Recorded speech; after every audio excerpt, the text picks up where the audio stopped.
Chapter 1. Jutsu Found. The sun had risen just 20 minutes ago. The merchandise owners just starting to open their stands for the day's sales, wondering what their profit from a day's work would be. People waking up or already awake, getting ready for the day's adventures. Great stone faces being admired by admirers. All seemed quiet within the Hidden Leaf Village, one of the 5 great shinobi villages. Not. Wild laughing could be heard coming from down the street in the direction of the Hokage's tower, where one Naruto Uzumaki was running from a group of Chunin with paint covering their backs. Naruto was a little shorter than most kids his age, and he wore a bright, kill me, orange jumpsuit with blue on the shoulders and had bright golden blonde hair. He had just performed his best prank yet, on the Hokage no less, by setting up paint cannons 5 feet from the doors inside the office of the 3rd Hokage. The cannons were set via trip wires set above the door connected to the door handle, so that when the door opened it would set off the paint cannons. The Hokage, realizing what had just happened after seeing himself covered in pink paint, looked around for the culprit. Then he realized that there was laughing coming from the chair behind his desk. The chair turned around, and there was Naruto pointing and laughing as hard as he possibly could at the pink paint-covered Hokage, who was probably into his early 70s. Wow. You might as well hand this chair and that hat over to me, old man. I mean, if you can get caught in a simple prank like that. Ha ha ha ha, says the laughing 10-year-old. The 3rd Hokage, Hiruzen Sarutobi, breaths in and yells, Naruto Uzumaki, you are in big trouble. Yikes, Naruto says while he jumps out of the Hokage's chair and out the window still laughing. After him and bring him back unharmed. The 3rd yells toward the Chunin. The Chunin within the tower begin chasing after Naruto, wishing they could do some harm to the boy. Some wishing to just kill the boy, believing that he is the 9-tailed fox the 4th Hokage died, sealing inside Naruto 10 years ago using the Reaper Death Seal, with an 8-sign seal on top. As if haha, says Naruto as he lands after hearing the order given out by the 3rd Hokage. After landing, Naruto runs out the gate leading to and from the Hokage tower.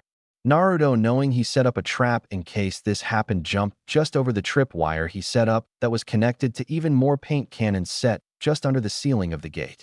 The Chunin, however, missed this little detail.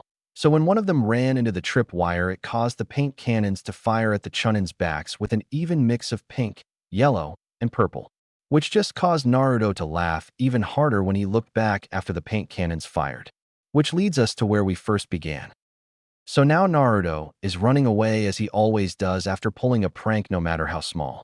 He leads the Chunin all over the village, and one by one the Chunin begin giving up on the chase. I don't have time for this. I got better things to do than chase a damn demon around all day. Those being just some of the things said as the Chunin gave up. Meanwhile, Naruto had eventually lost all the Chunin on his tail. The only problem is that Naruto had run into a part of the village he wasn't quite familiar with. By this time it had become noon, as was going to start raining as storm clouds had begun to gather during the chase. Oh man, I need to find out where exactly I am so I can go to Ichiraku's for some ramen, hee. After about 20 minutes, Naruto stumbled across an abandoned property. The property had trees lined on either side of the walkway that was headed toward the house, which seemed a ways more towards the back than it was the front of the property. Naruto, seeing it was about to rain, decided it was best to get under some shelter before getting soaked to the bone. So opening the gate, not noticing the glowing seal once he placed his hand on it to open the gate. Closing the gate behind him, he ran towards the house as it began to rain. Once Naruto was in the house, he closed the door and turned on the light. Surprised that an abandoned house would even have electricity, Naruto decided to search the kitchen for some food. When Naruto heading toward the kitchen, something caught his eye. He looked at the portrait above the fireplace. Gasp, it was a portrait of his idol, the 4th Hokage, with his arm over the shoulder of a beautiful red head with dark blue eyes, wearing a white high-collared shirt with a sleeveless dark green dress. The both of them seemed quite happy. Whoa, this is the 4th Hokage's house. Awesome. Wait a sec. What if someone finds out I was here? Oh man, I gotta get out of here. Just as he was about to leave, a loose stone in the fireplace connected to the floor caught his attention. Knowing he should get going, Naruto goes over and removes the stone to find a scroll hidden inside.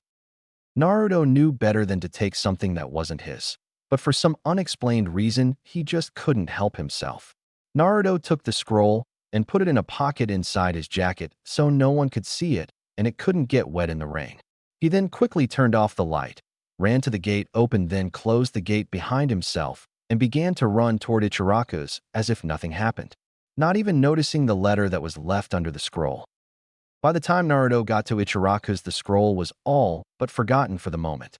"Hey old man, 2 miso ramen please," said Naruto when he stepped through the curtains at Ichiraku's. "Sure thing, kid. I was just wondering where you were at since you're usually here before now," said Tucci, the head chef and owner of Ichiraku's Ramen. "Oh, well, I just kinda got caught in the rain, you know," says Naruto, just remembering about how he stumbled across the fourth Hokage's house and scroll. Naruto didn't think it was a good idea letting anyone know what he had found, knowing he could probably get into a lot of trouble if anyone knew just what he now had in his possession. "You mean after that prank you pulled at the Hokage Tower? While I gotta admit, Naruto, it was pretty funny hearing that the Hokage was covered in pink paint. Ha ha ha. Oh yeah, I got some Chunin that were chasing me after that too. Huh." Naruto replied with his large grin plastered on his face. "Haha, I guess the more the merrier, Naruto? Well, here you go, eat up," Tucci replies, handing Naruto his first bowl of ramen. After Naruto finished his ramen, he then paid Tucci and made his way home to his little apartment. Once inside, Naruto turned on the lights and closed all the curtains and went to sit at the kitchen table. Once seated, Naruto brought out the scroll and opened it. When he opened the scroll, Naruto saw that there were symbols on the scroll, remembering that the symbols were actually storage seals, although his memory about the subject seemed vague due to lack of paying attention. Naruto tried to remember how to access the contents of the storage seals, but just couldn't seem to remember. Out of frustration, Naruto slammed his hand on one of the seals. His frustration accidentally caused his chakra to flow to his hand. As a result, poof, a scroll appeared. Naruto realized finally that he needed chakra to access the contents of the seals. Picking up the scroll that was about the size of a summoning contract scroll, though Naruto doesn't know that yet, that appeared, Naruto opened it and saw an extremely complex jutsu formula, where at that beginning of the scroll, it said Flying Raijin Jutsu. Agug. Why would the fourth Hokage have such a complicated jutsu? I mean, come on, how is anyone supposed to figure how to use it? Naruto says in frustration over the jutsu's complicity. After about 5 or 10 minutes, Naruto calms down enough to think about why his idol would have such a complicated jutsu. Maybe it's because he didn't want anybody to figure out how to use his jutsu, or any of his jutsu for that matter. I'll show him I'm gonna master this jutsu no matter what it takes. Believe it. 1 year later.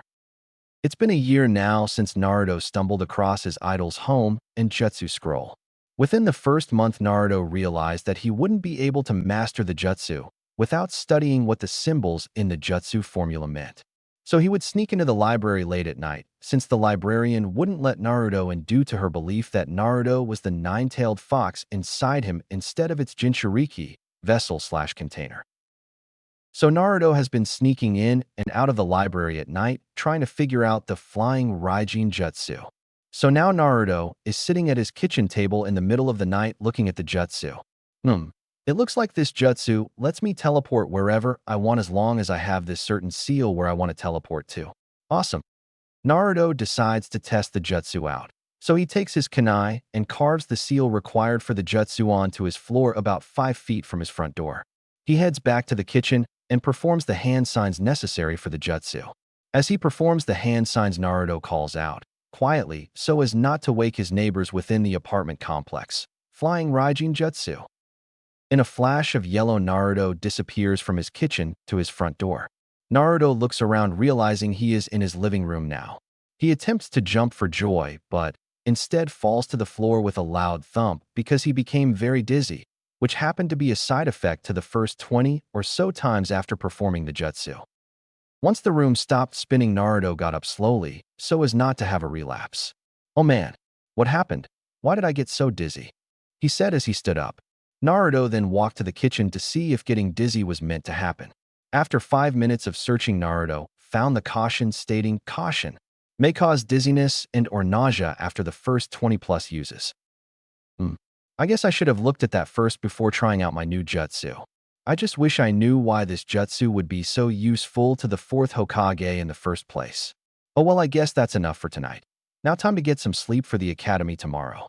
And with that, Naruto went to bed with a huge smile on his face for finally mastering one of the fourth Hokage's jutsu.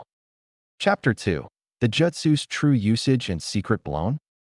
Beep, beep, beep crash. Asterisk it was 6:30 the next morning. Naruto woke up with a growl towards the alarm clock he just threw across his bedroom. Oh great, not again. Naruto says as he gets up and heads toward his closet where he has his stash of new alarm clocks. You see, Naruto has a bad habit of waking up and throwing his alarm clocks. So he bought multiple alarm clocks so he wouldn't have to constantly go out and buy a new one with the third Hokage in tow in order to ensure that they don't overcharge him or sell him an already broken one. Naruto always had trouble with having people overcharge him for everything, even if any food items were already spoiled. Eventually, the third Hokage found out, and it started to die down. Although on occasion the store/market vendors would still make such attempts ever now and then when they thought that they could get away with it. Naruto, of course, didn't know why they did such things like that. Parents wouldn't even let their children play with Naruto even before Naruto began his pranking spree to gain attention. Needless to say that Naruto felt neglected and also began having negative feelings toward the other villagers. Of course, Naruto would never show it. Anyway, Naruto had just finished setting his new alarm clock, showered, ate his breakfast with week-old spoiled milk, and brushed his teeth. Hee, I can't wait to show Irika-sensei my new jutsu in class today, huh? Wait a minute. If I show off my new jutsu, people will think that I stole the jutsu. Well, I did steal the jutsu. Anyway, if I show off the flying Raijin jutsu, then I could be in big trouble, and there is no way I would be getting away with that. Ugh, this sucks. I was really looking forward to it too. On the way to the academy, Naruto noticed, but ignored, the stares of dislike and hatred directed towards him. Although he was used to it, he still didn't like it. At age 5, Naruto began to really notice the hatred in everyone's stare, and if that wasn't the case, he was treated as if he never existed. It was during one of his talks soon after with the third Hokage that Naruto realized his dream to become Hokage. Flashback. Hey, old man. The 5-year-old Naruto asked. What is it, Naruto? Replied the third Hokage. How come everyone bows and is always nice to you? That's a good question, Naruto. It's because I'm the Hokage. What's a Hokage? I assume you know what a ninja is. The third asks. After Naruto nods, he continues. Well, the Hokage is the most powerful ninja in the village. He or she is in charge and protects everyone in the village. The third finishes. Oh, she. Has there ever been a girl Hokage? No, there hasn't been one yet. But it is possible. Really? How come, old man? My time as a ninja and Hokage, I have seen many things. A kunoichi, a girl ninja being stronger than a boy ninja, is one of them. I have seen such quite a few times. The third Hokage answers relating to the memory of Tsunade's and Jiraiya's countless physical arguments. Although it was always Tsunade who was the physically violent one, Jiraiya would just take it due to his feelings for Tsunade. Really? I don't buy it. Naruto replies. Chuckles the third Hokage. A couple minutes of silence comes between the two as Naruto thinks about their previous conversational topic. I've decided. Naruto decrees. The third Hokage replies confused. I've decided that from now on that I'm going to be the greatest Hokage the village has ever seen, and then everyone will have to acknowledge me and start respecting me. Believe it. The third Hokage stares at him for a few seconds. Well, then we're just going to have to put you in the academy then. The academy? It's a school for up-and-coming ninja. You'll learn how to become a ninja with other children your age who wish to become a ninja, or even perhaps Hokage, replies the third Hokage with a smile. Really? Then maybe I can finally make some friends, and we can help each other become great ninja. But I'm the one who is going to become Hokage, no doubt about it. Naruto replies, excited to have a chance to achieve everything he has just mentioned. Well, you will be 6 years old soon, so you will be placed in the academy this upcoming year. Wahoo! Naruto yells and jumps with excitement and joy. Flashback end. Naruto finally makes it to the academy after his flashback. Unfortunately for Naruto, making friends wasn't as easy as he first thought. On the first day, Naruto had met some of his fellow classmates, and they hit it off quite well during classes. But it wasn't meant to last, for when everyone's, but Naruto's, parents came to pick up their children at school, they noticed Naruto and immediately told their children never to associate with that boy, saying it as if they just had a bad taste in their mouth. When asked why, the parents would just say, "Because I said so," without any further explanation. Don't you hate it when that happens? Sure, there was the few occasions like when the big race for candy would come up every other weekend hosted by Kiba Inuzuka. Everyone who wanted to race and win more candy would put their candy in a large bag and the winner would get everything in the bag. Although for Naruto, it was more about winning than the candy. Or when class seemed so boring that Naruto, Shikamaru Nara, Choji Akamichi, and Kiba Inuzuka would attempt to ditch class and cause their senseis Irika and Mizuki trouble. But other than that, Naruto wasn't really sure if he could count that as friendship or not since he never even had friends before. Even Sasuke Uchiha, who, like him, was alone. Of course, Naruto was alone his whole life, and Sasuke had his entire clan killed when they were 7 years old. Naruto wanted to approach him, but couldn't for some unexplained reason he didn't know. And with Sasuke always having the best scores in class and Naruto having the worst, Naruto decided to mark him as his rival in order to push himself to become the best. Unfortunately, for Naruto, it didn't matter how hard he tried, he just couldn't keep up in anything. As Naruto walks into the classroom, he does what he usually does. He looks for his crush Sakura Haruno, a girl a few inches taller than him with long pink hair down to a couple inches above her waist. She wore a red battle dress with slits from just below the knee to her waist and skin-tight black shorts and blue ninja sandals. Every day Naruto would come in, locate her, go up to her, and ask her out. And every time get the same answer. No, no, no, you idiot, leave me alone. And today would be no different. Naruto found her trying to get a seat next to Sasuke, as always, and says, "Hey Sakura, well yo. No, just leave me alone, you idiot. I will never go out with you." Sakura interrupts with her ear-torturing screeching. Naruto hurt goes and sits down a few rows behind and a few more over. As he sits down, Naruto barely hears an eep, but pays it no mind. Next to him, Hinata Hyuga, a girl with white eyes, wearing dark blue pants that goes down to her mid-calves and a heavy beige jacket with a red Hyuga symbol in a yellow circle on both shoulders and blue ninja sandals. Every day, Hinata would wait for Naruto to come in and hope that he would sit next to her. She would always watch as Naruto would come in, go to Sakura, ask her out, or attempt to, get rejected and walk away and sit somewhere else. Only today did it just so happen that Naruto would sit next to Hinata. Although Hinata is the heiress to the old, noble, and proud Hyuga clan, she is overly shy and lacks in confidence, always concerned how everyone views her physically and mentally. Since a young age, Hinata was to meet extremely high standards, even for an heiress. Whether it was her clan's gentle fist taijutsu, manners/etiquette, etc. The pressure would sometimes become too much for her, earning disappointing looks and words from her own father Hiraishin Hyuga. And to make things worse, her cousin Niji would always belittle her for how weak she was due to an incident concerning his father, her uncle, Hisashi, when she was 3. After shortly entering the academy, Hinata had developed a crush on Naruto. As time went on, and seeing how Naruto acted when in public compared to how he acted in private, when he thought he was alone, her feelings for the blonde loudmouth grew. She realized that Naruto acted the way he did because he was lonely and everyone hardly paid any attention to him.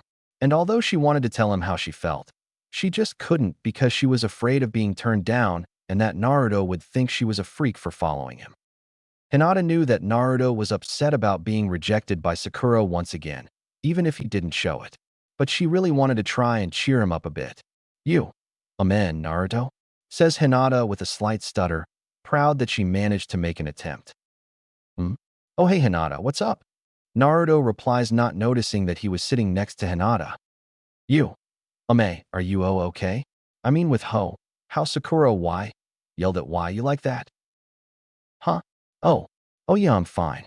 Why do you ask?" No reason at all. I'm so sorry I asked." Hinata replies, surprised that Naruto asked her a question in return. "It's okay.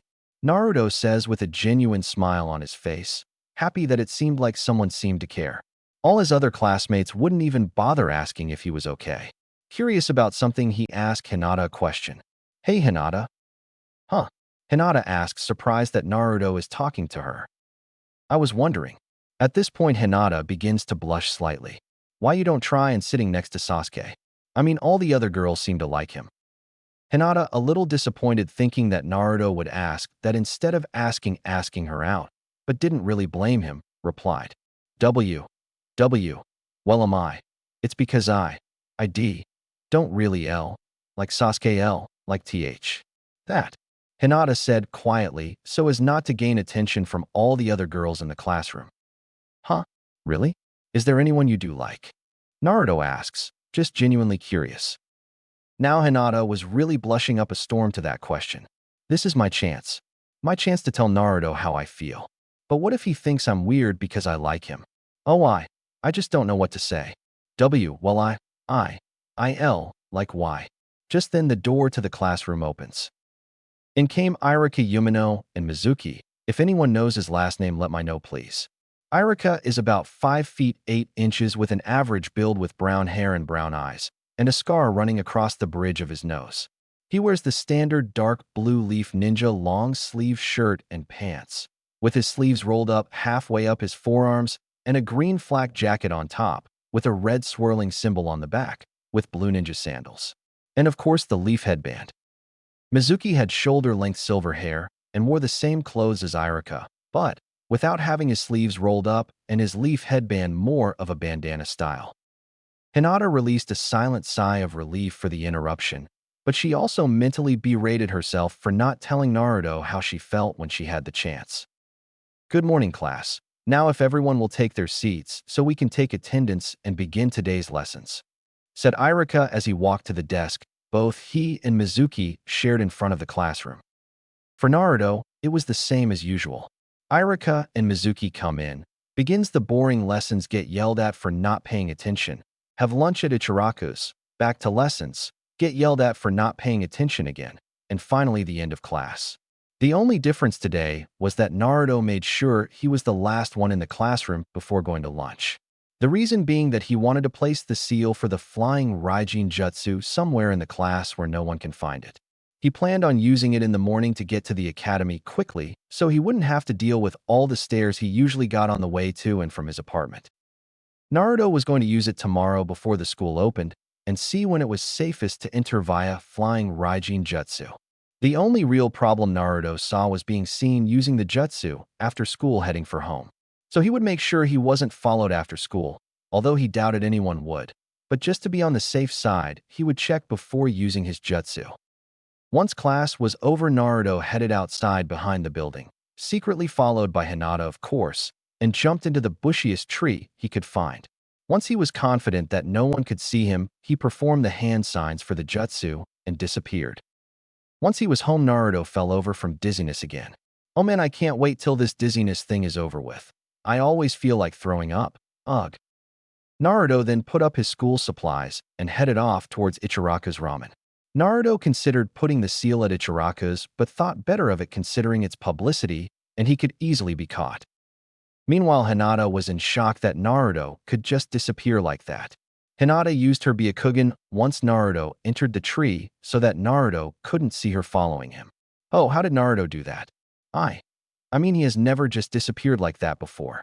I'm sure I saw Naruto using hand signs, but I'm not sure if there is a jutsu that would allow someone to just disappear like that. Naruto, just where did you go? Hinata, knowing that Naruto usually stops at Ichiraku's after school before training, and then Ichiraku's, and then going home, decided to see if the was at Ichiraku's. Sure enough, that's exactly where he was when she found him. Using her Byakugan, Hinata peered inside Ichiraku's to watch Naruto. Naruto doesn't have his school supplies with him. Did he go home after he disappeared? Remembering that she had private gentle fist training with her father today, Hinata headed home. Over the next few weeks, Naruto was the first in the classroom, which confused his classmates at first, but they got over it and began ignoring him again. The only one who didn't was Hinata. She was getting increasingly curious how Naruto was disappearing the way he was. She noticed that when he was finished training that he would always walk to Ichiraku's and disappear for home. She figured that he had his reasons, but for the life of her, she just couldn't figure out why or how he did it. But she was determined to find out. Naruto began to really wonder how the jutsu was really supposed to be used. He didn't pay much attention to today's lesson, even though one of the topics was about the fourth Hokage and him being sometimes referred as the Yellow Flash. Naruto, realizing that little bit, went up to Iruka after the classroom was empty except for him and Iruka. Mizuki had to leave early today for a checkup at the doctor. So Naruto went up to Iruka. "Iruka-sensei?" Naruto asked nervously. What is it, Naruto?" Hesitant about his secret being found out, Naruto asked, "Why was the fourth Hokage called the Yellow Flash?" "Sai, honestly, haven't you been paying attention? The fourth Hokage was nicknamed that because he used a jutsu to teleport from place to place instantly. When he used the jutsu, he would disappear and reappear in a flash of yellow. Hence he was referred to as the Yellow Flash." Iruka replied. Hinata gasped from the other side of the closed classroom door. Hinata realized that Naruto wasn't the first one out the classroom like he usually is, so she decided to eavesdrop from the other side of the door after she closed it when she was the last one, except Naruto and Iruka, to leave. Once Iruka mentioned a flash of yellow, she remembered seeing Naruto disappearing the exact same way. So that's how Naruto did it? He somehow managed to get a hold on the fourth Hokage's flying Raijin jutsu and mastered it. What was the jutsu used he called? And how did he use it on missions? Naruto asked. It was called the Flying Raijin Jutsu. Naruto barely managed to hold in any reaction he could have made when he heard that. And he had to use a complicated sealing jutsu. He could use it in battle by using special tri-pronged kunai that had the seal etched on the side, and he would throw multiple of them at his enemies or in the vicinity if the battle was in the forest or something, but he would then suddenly appear near one of those tri-kunai and take down his enemy. By using this jutsu, he could defeat multiple high-level opponents at once with hardly any effort. He could also place the seal on his opponent directly in any sort of taijutsu confrontation. It's because of this jutsu that he was placed in the bingo book with a flee-on-sight order. Naruto could hardly believe it. He didn't even know he could place a seal on something, or someone, or that the jutsu was that amazing and could use it to defeat anyone so easily. Which means until people start acknowledging me, I have to use the Flying Raijin Jutsu, only in an emergency during missions. Oh, I gotcha, sensei. Man, that has got to be the most awesome jutsu ever. Hee. Haha. Yeah, I guess it would be. Iruka replied, completely oblivious to what Naruto was possibly thinking. Well, anyway, how about we head over to Ichiraku's? My treat. Oh yeah, awesome.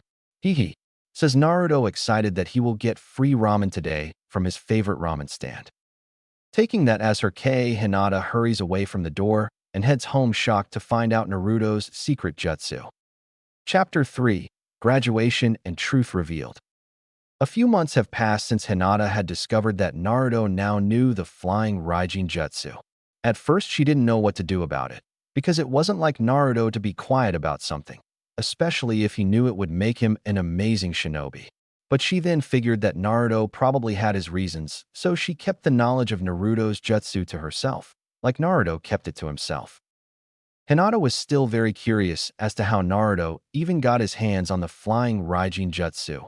According to Iruka, the jutsu was never found after the death of the fourth Hokage. At first, people believed it was hidden within his home, but despite it being searched from head to toe, you're right, lol, it was never found. Since it was never found, the third Hokage presumed that the fourth knew where it was hidden and believed it was safe from falling into the wrong hands. Anyway, Hinata resolved to talk to Naruto and find out how he found the jutsu and why he is keeping it such a secret. Her curiosity just wouldn't rest until why Naruto is keeping such a secret. The following morning, Hinata was woken by one of the branch house members of the Hyuga clan. The Hyuga clan was divided into two. The branch house, who would serve and protect the main house, and the main house, who were ultimately in charge of the branch. Of course, only the head of the clan, Hinata's father Hiraishin, ruled over everyone in the clan and would have final say. Personally, Hinata strongly disliked having a divided family like this, for it only brought unrest between the two houses, as she saw it. Because of her gentle nature, even her own father viewed her as weak. After getting dressed for the day's events consisting of training with her father and studying her clan's laws. Afterward, Hinata would have the rest of the day to herself since it was now Saturday. Hinata figured that today was as good as any day to find Naruto and ask him about his secret jutsu. After getting dressed, Hinata went downstairs towards the clan's dojo wearing dark brown pants and a shirt of the same color with a mesh shirt underneath. On her way, she saw her sister Hanabi. Hanabi wore the same outfit as Hinata wears now. She also has long brown hair down to her waist, unlike Hinata's short dark blue hair with bangs framing her face. "Good morning, sister," Hinata said, passing her sister in the hallway. "Morning," Hanabi replied, but in a monotone kind of voice. Hinata inwardly sighed addition. Although they were sisters, they weren't very close. In fact, some of the main house believed Hanabi should be the heiress, due to them seeing Hinata's gentle nature and lack of talent in the gentle fist style their clan uses, which happened to be the exact opposite of Hanabi. Hanabi was more like their father, sometimes cold and talented in the gentle fist, much more talented than Hinata in their opinions. Hinata walked into the dojo and walked to the middle where she met and greeted her father with a bow. "Good morning, father. I'm ready for today's training," Hinata said, with just a small stutter. "Morning, let's begin," her father Hiraishin said. And with that, the training session had begun. It had been about 2 hours since the training began, and Hiraishin had been getting more and more frustrated with Hinata. He had noticed that she had been distracted for a few months now, and as a result, it seemed her progress she usually made was going backwards instead. Before he got even more frustrated, he ended the training. "That's enough for today," said Hiraishin, with a look of disappointment in his eyes. "Pant, why? Pant, yes, father," said Hinata, seeing the disappointment in her father's eyes. She bowed and began to leave the dojo, but before she got too far, she was stopped by her father's sudden question.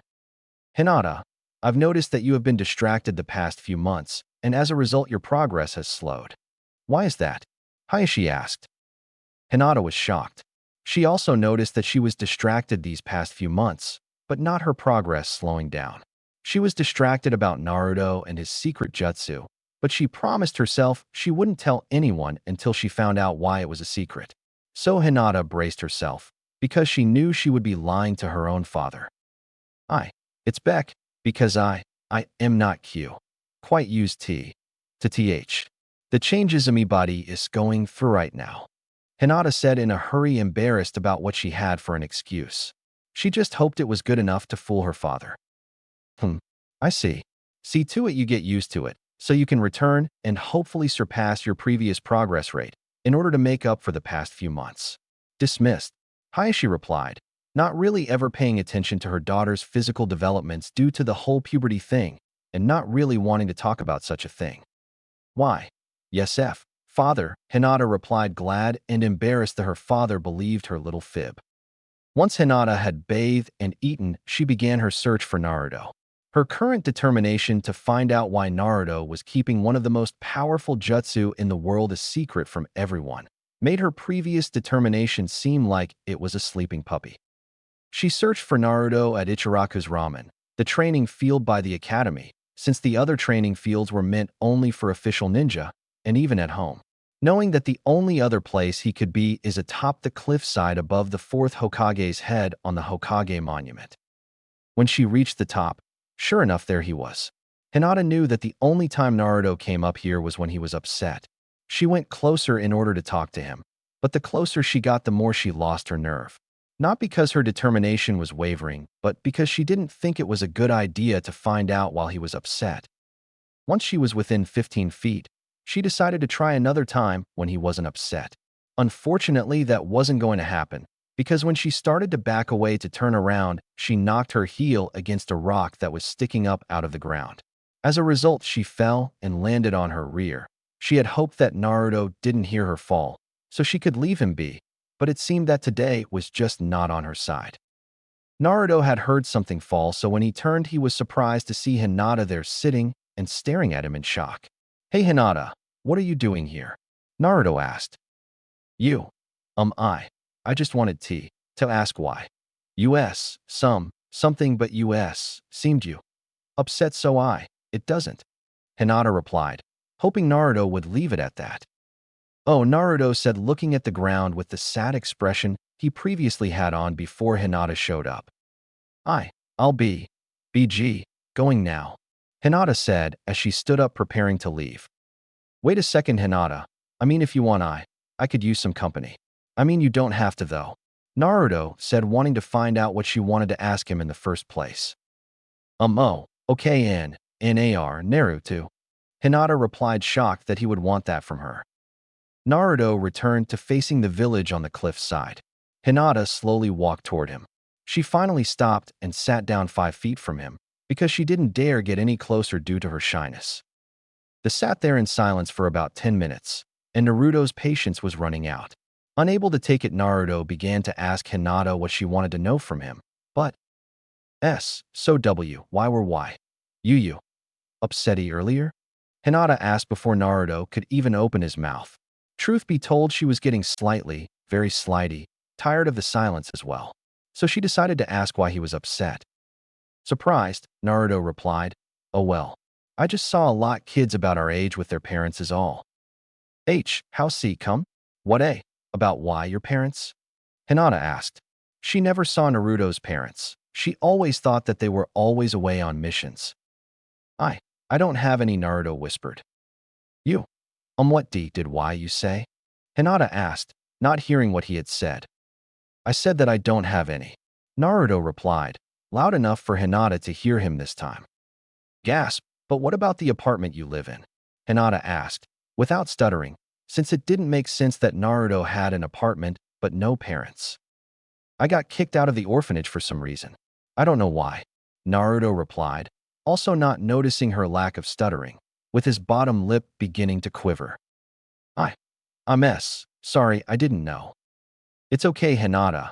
It's not like it was your fault. Do why? You warehouse. Who they were? No. Old man Hokage said I was found in the forest, outside of the village after the Nine-Tails attack over 11 years ago. And old man Hokage has been giving me money for living expenses every month. Oh. A few minutes passed with neither saying a word. Eventually, for some reason, Hinata decided to share some of her own pain as well. My mother passed away when I was young. It was a few months after my little sister Hanabi was born, Hinata said. Gasp, really? I'm sorry, Naruto replied. It's okay, Naruto. It's like you said to me. It's not your fault, Hinata said, using the same words, sort of, towards him. Yeah, I guess you're right, Naruto replied with a small smile. So, do you have a good relationship with your sister? Naruto asked, trying to get to know Hinata a little better. Not really. The same with father. Ever since my mother's death, he has become more distant, and it's like Hanabi has followed him. Hinata replied. Naruto's smile dropped. Why you ask? Oh well, I was just wondering what it was like to have siblings, that's all. You know. I see. Another few minutes passed, and Naruto decided to find out what Hinata really come to ask him, since he knew it couldn't have been because he was upset. So he figured it anyway. So Hinata, what did you come to ask me in the first place? Hinata asked, completely forgetting why she came looking for Naruto in the first place. What did you want to ask me when you got here? Naruto replied. Oh, well I was wonder, how why, found the flying Raijin Jutsu? Hinata asked. What? How did you know? Naruto asked back, shocked that Hinata somehow found out his secret. I saw you use it few weeks before you asked Irika sensei about the fourth Hokage. Hinata replied. What? But how? I mean, I made sure that no one saw me use it. Used him, might be a Kugan, and I saw why. You in the tree and Then why? You disappeared. I believe the first time why. You used it at school. What's be a Kugan? Naruto asked, never hearing the term before. It's my clan's Kekkei Genkai. I can see through solid O, objects A, and such, replied Hinata, afraid Naruto might think she is a stalker or weirdo. Oh, that's cool. Simon, I didn't think people could do that. Wait, have you told anyone, Hinata? Naruto was really nervous now. He prayed that Hinata had kept it to herself. Without realizing it, Naruto grabbed her by the shoulders. N. No, I've K. Kept it T. To M. Myself. I'm the O. Only O. One who can. Knows IP. Promise. Hinata was really nervous because of how close Naruto was to her now. Sai, could you please keep it that way, Hinata? I mean, if anyone finds out, I could be in real trouble. I'll do anything. Naruto proclaimed. Now, if Hinata was anything like those other fangirls, she wouldn't hesitate in making him go out with her and be her boyfriend. But she wasn't like them. Granted, she considered it, but she couldn't do that to him. It's okay, nah, Naruto. I won't tell anyone, I promise. Hinata replied. Really? Hinata gave him a quick nod. Sai, thanks, Hinata. Anyone found out, I could get in real trouble for finding the jutsu. Naruto finally let go and backed away from Hinata a little bit. N. No P. Problem. B. But H. How did YUF find it? Hinata asked, both glad and disappointed that he backed away. Oh, remember when I got the Hokage covered with that pink paint? Again, Hinata nods, but slower this time. Well, the pink Chunin eventually stopped chasing me. I came across an abandoned house. It was about to rain, so I went inside. I went to look for food, but then I saw a portrait of the fourth Hokage. I knew I would be in big trouble if I got caught, so I decided to leave, but then I saw a loose brick by the fireplace under the portrait. So I took the brick and I saw that was something in there. It was a scroll. I don't know why, but I took it and put the brick back and got out of there. When I got home, I went through it and tried to master some jutsu. The first one happened to be the flying Hiraishin jutsu, and I just mastered the jutsu a few months ago. Naruto was almost out of breath by the time he finished. I see. Hinata couldn't believe it.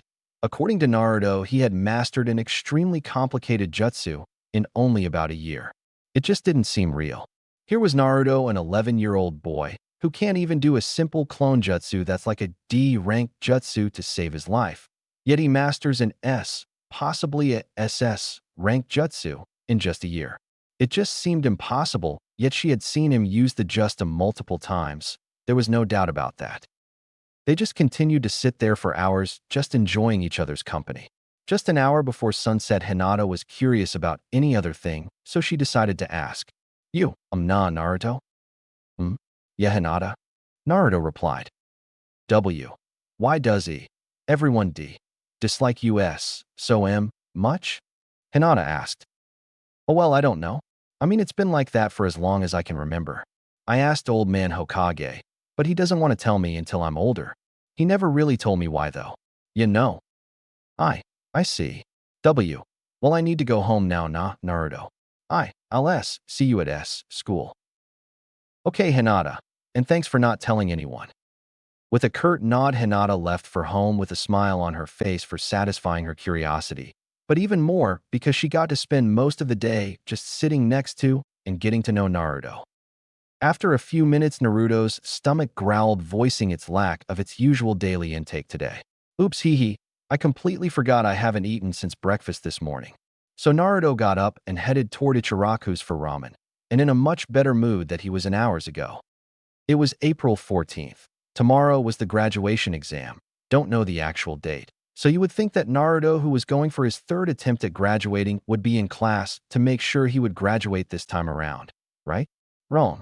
There was a commotion around the Hokage's tower. It turns out that instead of being in class, Naruto decided to paint the Hokage faces on the Hokage monument. Naruto had begun to wear green goggles shortly after his talk with Hinata.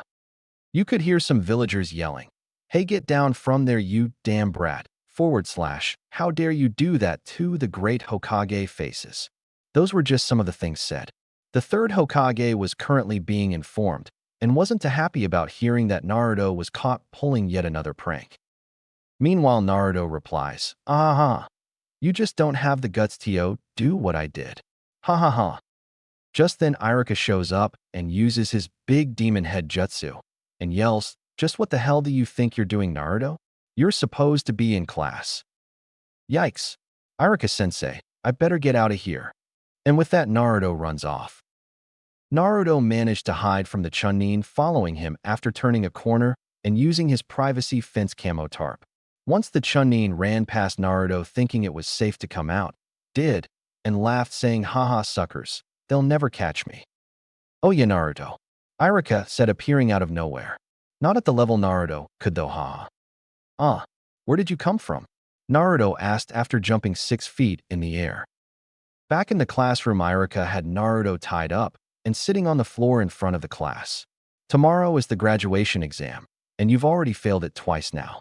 You shouldn't have been out causing trouble and come to class, you moron. Irika yelled in front of the whole class. Yeah, whatever.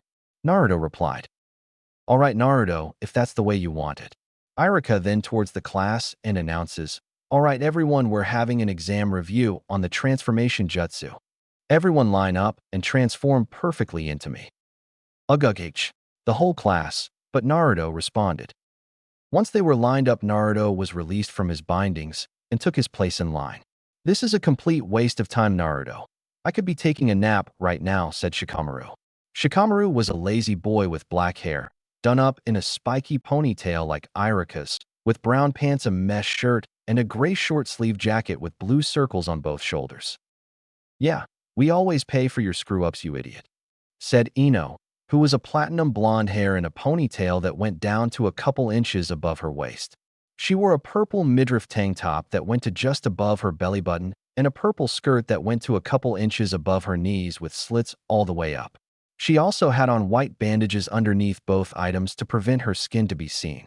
She also wore white sleeves that went from her wrist to her upper bicep, with the ends also in purple. Like I care, Naruto claimed as it was his turn to perform the transformation jutsu. Naruto formed the ram, or sheep whichever you prefer, hand sign to begin the jutsu.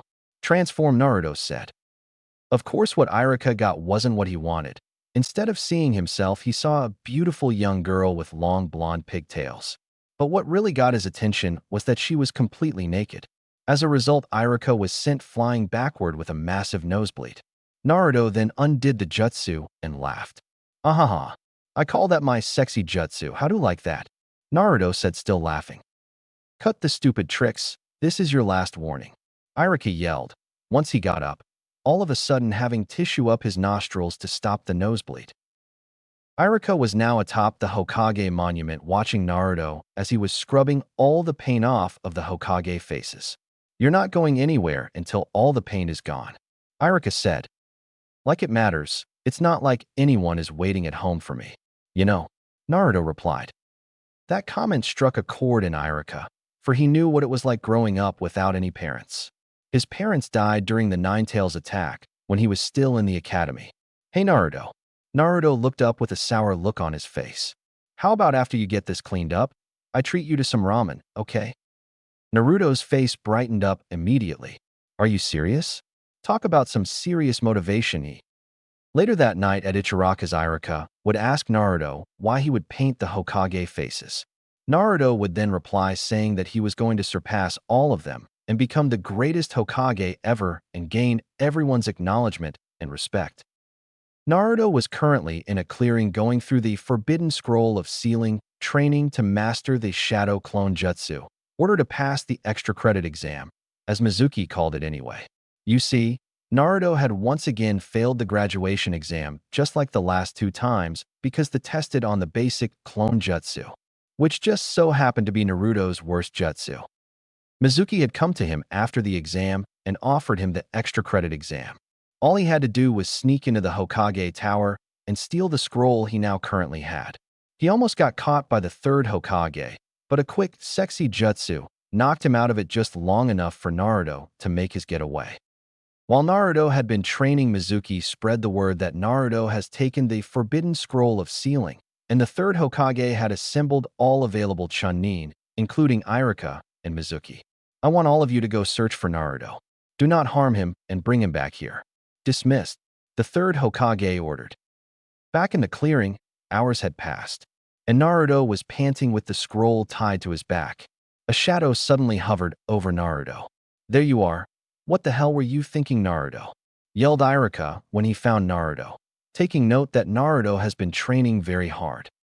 Oh hey Irika-sensei, Naruto said, paying no mind to Irika's question. What have you been doing with that scroll way out here, Naruto? Iruka asked. Oh, Mizuki-sensei told me about this place. He told me that if I could master one jutsu from this scroll before someone found me, then I could become a genin. Naruto answered. Realizing that that meant Mizuki had tricked Naruto, and sensing an attack, Iruka shoved Naruto out of the way of the barrage of kunai that came their way. Iruka had managed not to get hit in any vital spots, but he was still badly injured. Ha ha ha ha. You were quick to react there, Iruka, Mizuki said, appearing from a branch up in a tree at the tree line. Why Mizuki? Iruka asked. Wah. What's going on here? Why did Mizuki-sensei attack us? Naruto asked, confused as to what was happening. Naruto, give me the scroll. Iruka just wants it for himself. Don't trust him. Mizuki said to Naruto. No, don't do it, Naruto. Just take the scroll and run to Lord Hokage. I'll hold off Mizuki. Iruka told Naruto in order to protect him and the scroll. I don't know what to do. Who should I trust? Naruto asked himself. Seeing that this wasn't getting him the scroll, Mizuki decided to reveal something to Naruto. Hee. Naruto, haven't you ever wanted to know why the village has always hated you? Why Iruka hates you? Naruto was shocked. He had always wanted to know why. So he waited for Mizuki to continue. No, Mizuki, it's forbidden. Iruka yelled in an attempt to silence Mizuki, but it fell on deaf ears. Ha ha ha ha. It's because of the nine-tailed fox sealed inside of you. You are the nine tails that thrashed this village and killed Iruka's parents. Chapter 4. Konohamaru, Orientation and Survival Exam? It all makes sense now. The hateful stares, the demon remarks, overpricing everything for me. It all makes perfect sense now. Naruto thought, after Mizuki revealed the truth about Naruto and his connection to the Nine Tails. So you see, Naruto, no one cares about you. Not even your Iruka-sensei. Now die, Demon Fox. Mizuki yelled as he took one of the giant shuriken from his back and threw it at Naruto. Naruto, get down, yelled Iruka as he got up and jumped in between Naruto and the giant shuriken. What? Naruto asked as he saw Iruka above him. After Iruka had taken the giant shuriken in his back, just missing his spinal column right where the red swirl was on Iruka's flak jacket. It's because, like you, I had grown up without parents. It seemed like people didn't care that I was alone, so I became the class clown, let my grades drop because of it. I'm sorry, Naruto. Iruka explained. Naruto, I need you to run. Don't let Mizuki have that scroll. Iruka whispered, so Mizuki couldn't hear. Naruto did as told and ran, although he didn't know where, as he couldn't think straight after being told the truth. Mizuki had jumped from the tree to the ground about 20 foot behind Iruka. You know, once he makes up his mind, there is no stopping him. He's going to use the scroll and get revenge on this village for all that they put him through, said Mizuki. No, Naruto isn't like that, Iruka says, standing up after pulling the shuriken from his back and throwing it at Mizuki, who dodged with little difficulty. Nice try, but it's pointless to fight me right now. I'll take care of you after I am done with the brat, Mizuki claimed, as he disappeared with a Shunshin jutsu. Mizuki has a big mouth. He has made Naruto feel worse than ever now, and his claim may be true. For both Naruto's and the village's sake, I hope it's not, said the third Hokage to himself as he watched Naruto hop from tree to tree in his crystal ball. Naruto, we need to get to Lord Hokage. Give me the scroll, said Iruka as he caught up to Naruto. The next thing he knew was that he was heading straight to the ground, due to Naruto ramming into him. Oh, how did you know? How did you know, poof, that I wasn't Iruka? Asked Mizuki, who was disguised as Iruka. Because, poof, I'm Iruka, Iruka said, disguised as Naruto. Not bad, Iruka. But why do you insist of protecting him? He is the demon that killed your parents. You know he'll use the scroll to get revenge, Mizuki stated, frustrated with Iruka at this point. That's true, Iruka said. So it's true. Iruka-sensei doesn't care about me. No one does, Naruto thought, before hearing everything Iruka has to say. That is what the Nine Tails would do, but that's not what Naruto would do. Naruto gasped. Sure, he is clumsy, but he works hard. He tries desperately to fit in, but he never got a fair chance. Either way, Naruto is a very precious student. and a member of the village hidden in the leaves. Irika proclaimed. Then I'll just take you out first then, Irika. Mizuki said, as he grabbed his last giant shuriken and prepared to throw it. Irika knew he didn't have the energy to dodge it, so he closed his eyes to accept his death. Mizuki just happened to blink just before throwing it, so he didn't see any of what happened next. For the next thing he knew was that he took a hit and was sent flying backwards, with his shuriken flying somewhere behind him into the trees. Naruto got up and strapped the giant scroll back onto his back. As he took it off earlier to rest, he then, without thinking, he performed the flying Hiraishin jutsu. It just so happened that when he performed the jutsu, both Mizuki's and Irika's eyes were closed. So Naruto appeared in front of Irika and charged forward and struck Mizuki just as he opened his eyes. "Ugh, you damn demon," Mizuki said as he stood up. "If you ever lay a hand on my sensei, I'll kill you," Naruto said, now having the scroll at his side. "Huh, bring it, nine-tailed fox. I'll take you out in one shot," Mizuki declared. "Bring it, you bastard. Anything you dish out, I'll return it 1,000-fold," declared Naruto as he had a cross-hand sign. Multi-shadow clone jutsu. The clearing was filled with 1,000 Narutos. All the Narutos had then attacked Mizuki, who was frozen with fear. Meanwhile, Irika was thinking, "Incredible, those aren't just illusions. They're solid clones. Naruto has mastered an incredibly high-level jutsu. If only he knew, right? LOL. The third Hokage was shocked beyond belief. He had just witnessed Naruto perform to very difficult jutsu. First, the flying Raijin jutsu, and then the multi-shadow clone jutsu. It just didn't seem possible. Yet he had just seen it with his own eyes. Now he just needed to figure out how Naruto knew that first jutsu. "Oops, I guess I went a little overboard," Naruto said, after his clones dispersed. "Hey Naruto, come here a minute and close your eyes," Irika said. Naruto had done as Irika said.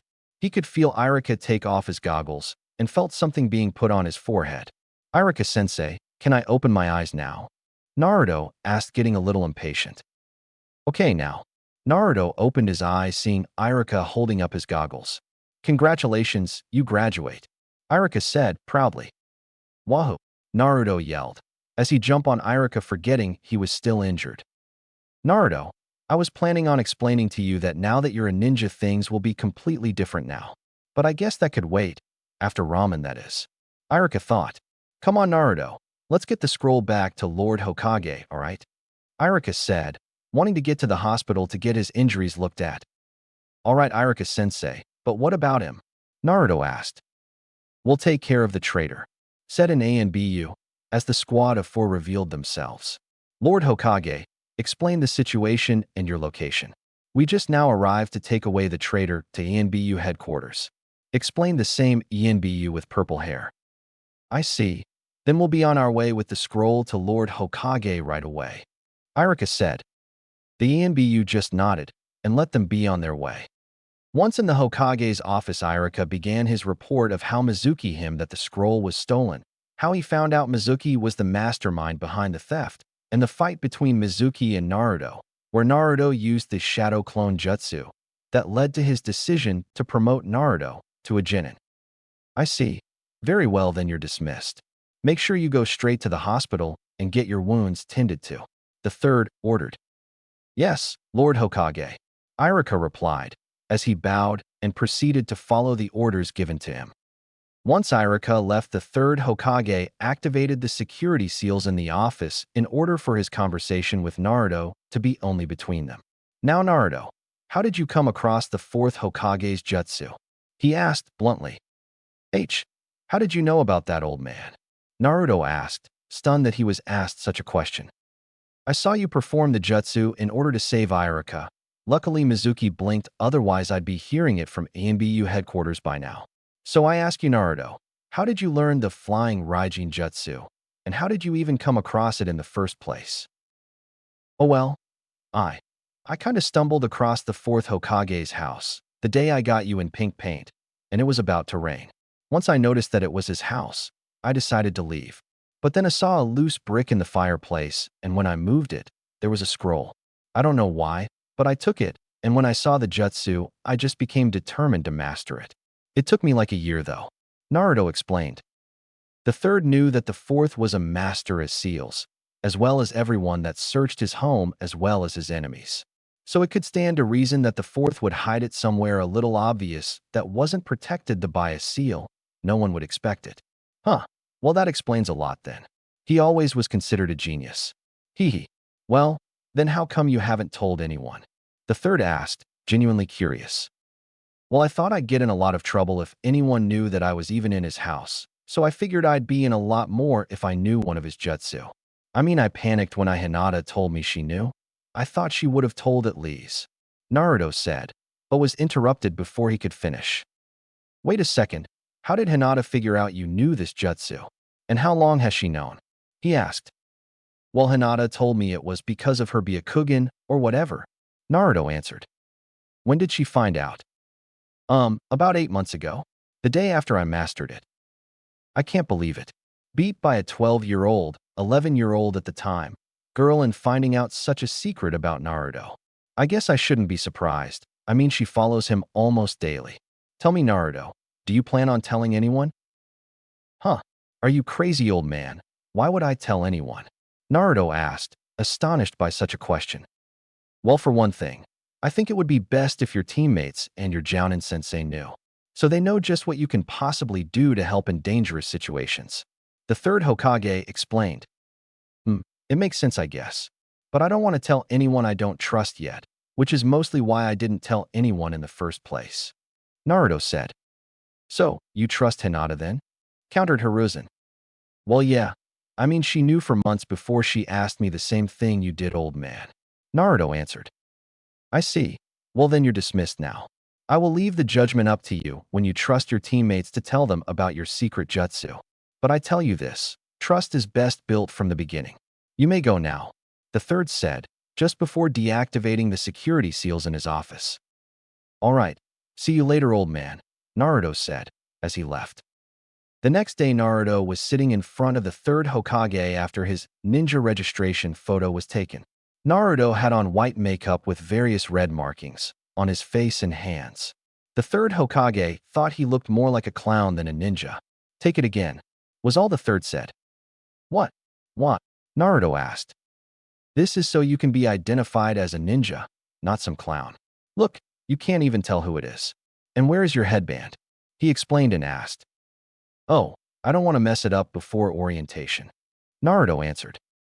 Fine, but you still have to retake the picture for your ninja registration. Fine, Naruto said. But just one more thing. The third gave a confused look. Sexy jutsu. That caused the third Hokage to shoot back, via nosebleed. That's this sexy jutsu you say, very tricky, said the third as he recovered. Just then the door slid open, and in came a little kid with what looked like underwear on his head with a spiky ponytail sticking out. He had on a yellow shirt and a very long blue scarf. Old man, I challenge you.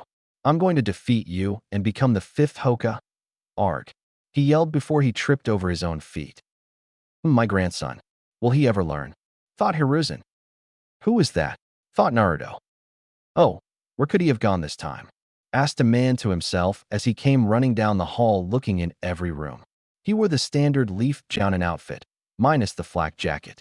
He also wore dark sunglasses and his headband in a bandana style. As the kid got up, believing that someone tripped him, he looked around for the culprit. He spotted Naruto, knowing that it couldn't be his grandfather. Aha, it was you who tripped me, wasn't it? The kid said as he got in Naruto's face. You tripped over your own feet, you dork. Naruto countered, as he grabbed the kid by the scarf. Just then the man who was running down the hall came in after hearing the commotion, and the first thing he sees is Naruto holding the child he was looking for by the scarf. Gasp, the Ninetales. Of course he is the worst kind of troublemaker there is. The man thought. You there? Unhand the honorable grandson Konohamaru this instant. He is the grandson of the third Hokage. The man said. The old man's grandson. Naruto said to himself. HMPF, he is just like the rest. Won't do anything now that he knows who I am, the kid, now identified as Konohamaru, thought. What's wrong? Afraid that I'm the third Hokage's grandson. Konohamaru said, believing Naruto wouldn't do anything to him now. I don't care if he is your grandmother. How believe it? Naruto said, as he hit Konohamaru on the head, which almost brought the mysterious man into a fit of hysteria. A few minutes later, Naruto had left the room, and Konohamaru was receiving a lecture from his tutor, who became identified as Ebisu. Now listen, honorable grandson, you shouldn't pick a fight with that boy. He is way beneath you, even though he deserves it. Now the best and quickest way to becoming Hokage is to listen to me. At this point, Ebisu had looked away from Konohamaru. I am your only shortcut, so therefore you should listen to him. Where did he go? Ebisu asked, as he looked back towards Konohamaru, only to find him gone. I believe he followed after Naruto, only I don't know where. The third informed him. He is with Naruto? That's a disaster. Ebisu yelled, out in panic. He then left in order to find Konohamaru. Sigh, how did he turn out like that? Anyway, what am I going to do about Konohamaru? That is his 20th, holy shit, sneak attack today, and being around Naruto almost guarantees that will only make it worse. Naruto wouldn't teach him anything too dangerous, would he? Thought the third, after Ebisu left the room. Meanwhile, Ebisu was looking for Konohamaru, worried what kind of vile things Naruto was doing to Konohamaru. Hey, I know you're following me, said Naruto, who easily noticed Konohamaru hiding behind a horizontal, fence camo tarp, with his hair coming from the top. That's so obvious it's pathetic. HN. So you saw through my disguise, you're good, said Konohamaru, as he came from behind his tarp. Konohamaru walks up to Naruto, taunts at him, and says, all right, I'll be your apprentice, and you'll be my master. Huh? Naruto looks at him like he is crazy or something. Come on, boss. Boss. Yeah, boss. Boss. I gotta admit I like the sound of that. Naruto says. Yeah, and you just gotta teach me that sexy jutsu you used on Grandpa Hokage. Please. Konohamaru begged. All right then, follow me, Naruto said, heading to an empty training ground. All right, Konohamaru says, following Naruto. The third Hokage stood atop his tower, staring at the Hokage faces when Iruka showed up. Lord Hokage, has Naruto redone his ninja registration photo yet? Iruka asked. Yes, replied the third. I gave Naruto a lecture last night at Ichiraku's about how his life as a ninja would be different now. But all he seemed to care about was that he was going to be better than all the previous Hokage and get everyone's acknowledgement. Iruka informed, with a smile on his face. Naruto's dream may be impossible, stated the third. Sir, asked Iruka, confused as to where this was coming from. 12 years ago, when I made the decree that no one was to mention to Naruto about the 9 tails inside him. Mostly those who fought the beast know the truth, and many were punished severely.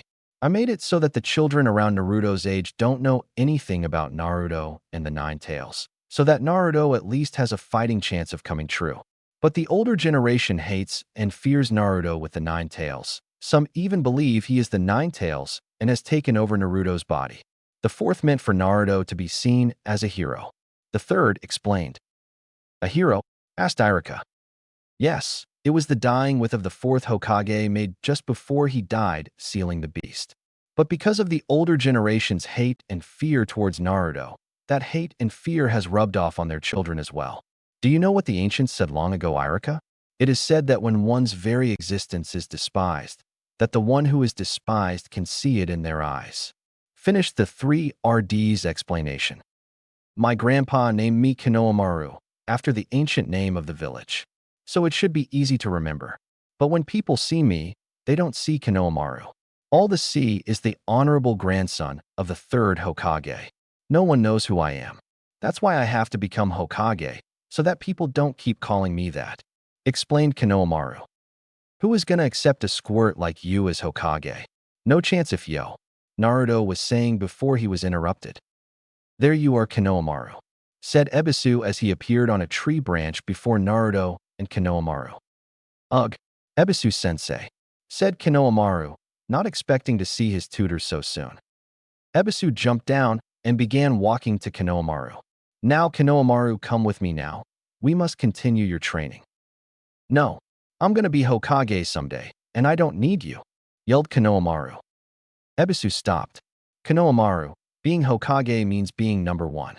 And you won't ever become that if you continue to hang around scum such as that one. Ebisu says as he stares hatefully at Naruto. Ugh. Those eyes. It's really pissing me off with people always staring at me like that with those eyes. Naruto thought, staring back at Ebisu. To be Hokage, one must know over 1,000 jutsu. You don't even know one jutsu yet.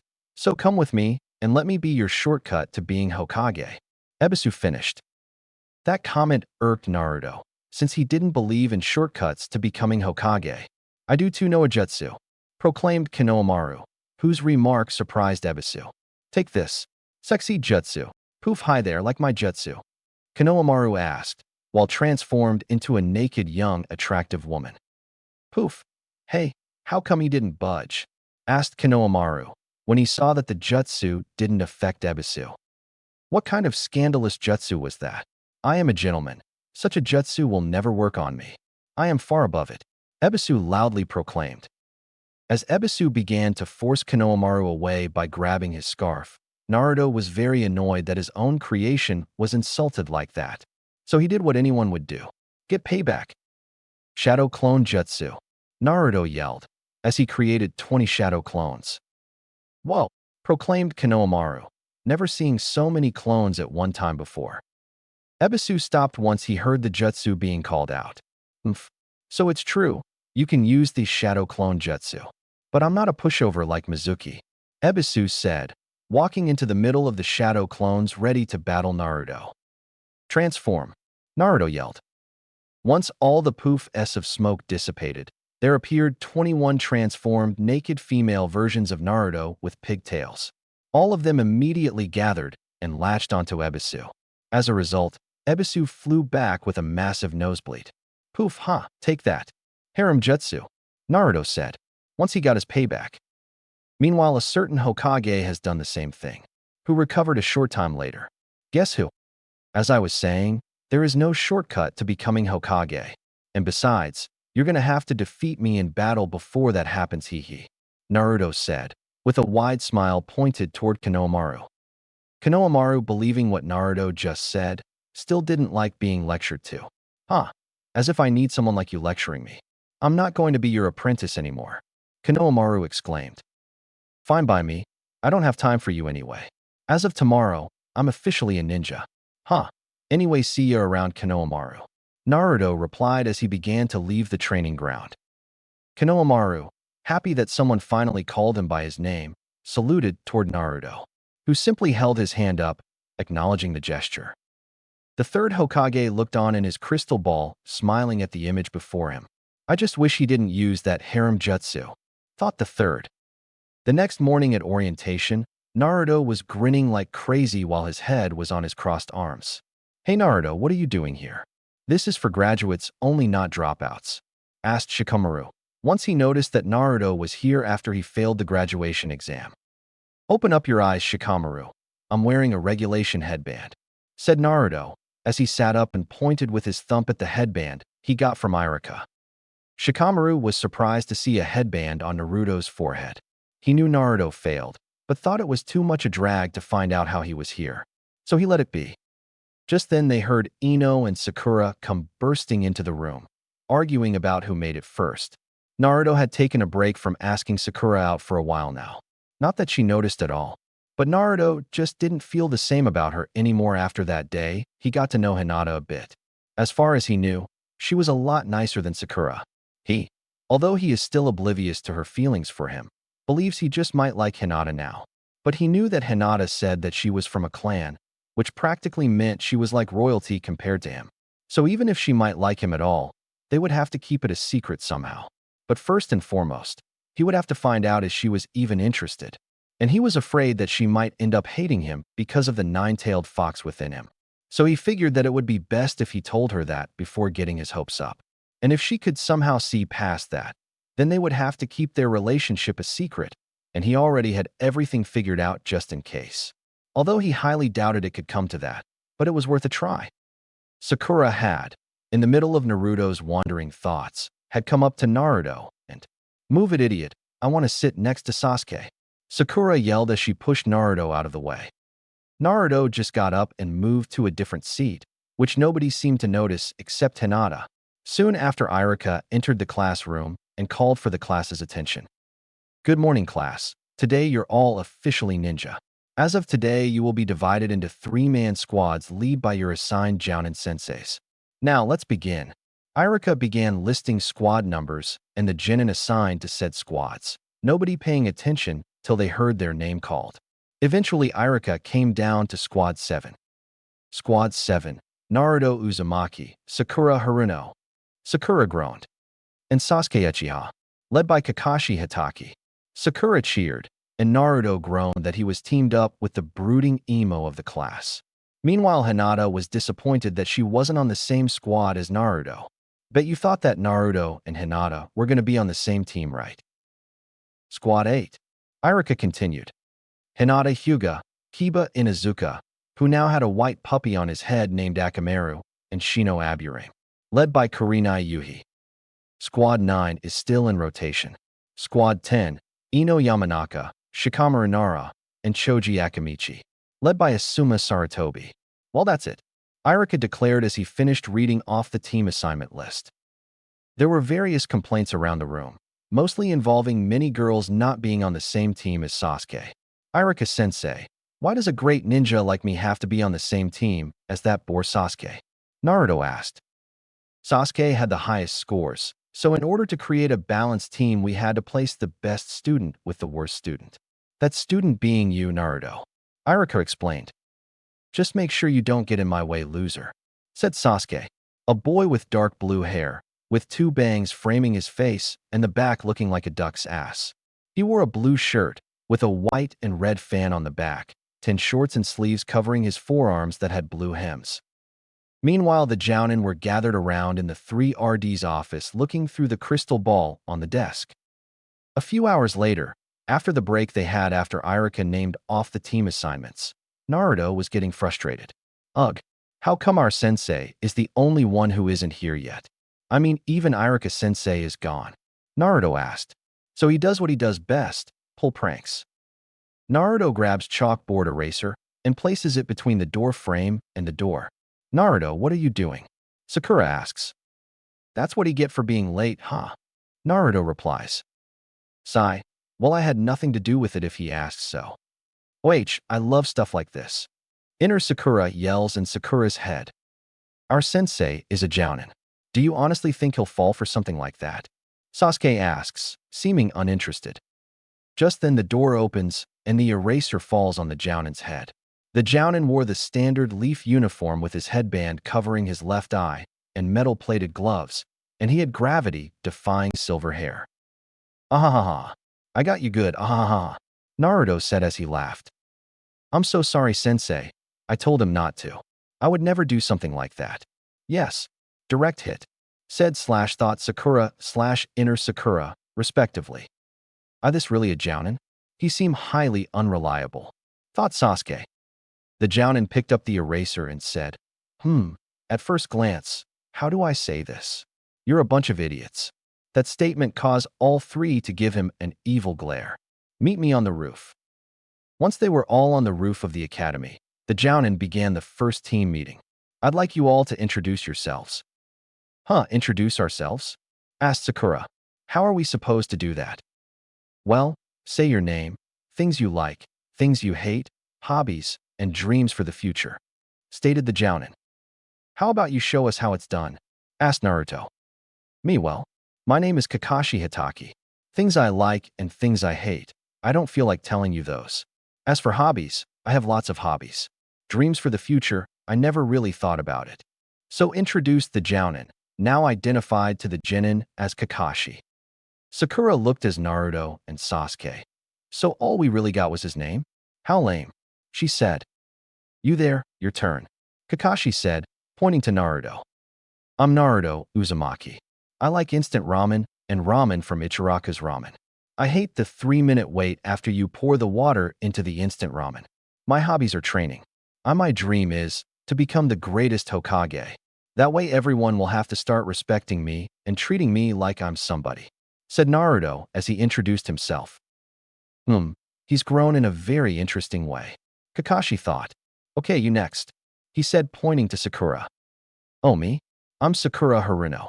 The person I like is, glances at Sasuke. My hobbies are, glances at Sasuke again. My dream for the future is, squealed Sakura, after glancing at Sasuke yet again. Oh boy, girls her age are more interested in boys than ninja training, thought Kakashi. Okay, your turn now, he said, pointing at Sasuke. My name is Sasuke Uchiha. I hate many things, but I don't see how that matters as there is almost nothing I like. I don't really have any hobbies either. I don't have a dream, because I will make it a reality. I'm going to restore my clan and destroy a certain someone, Sasuke declared. As I thought, Kakashi thought. Very well, tomorrow we will begin our first exercise as a team on Training Ground 7, he said. Hey, what kind of exercise, sensei? Asked Naruto. Chen, chuckled Kakashi. What's so funny? That was a normal question, Sakura said. It's funny, because if I told you you're not going to like it, Kakashi explained. Huh? Asked Naruto and Sakura simultaneously.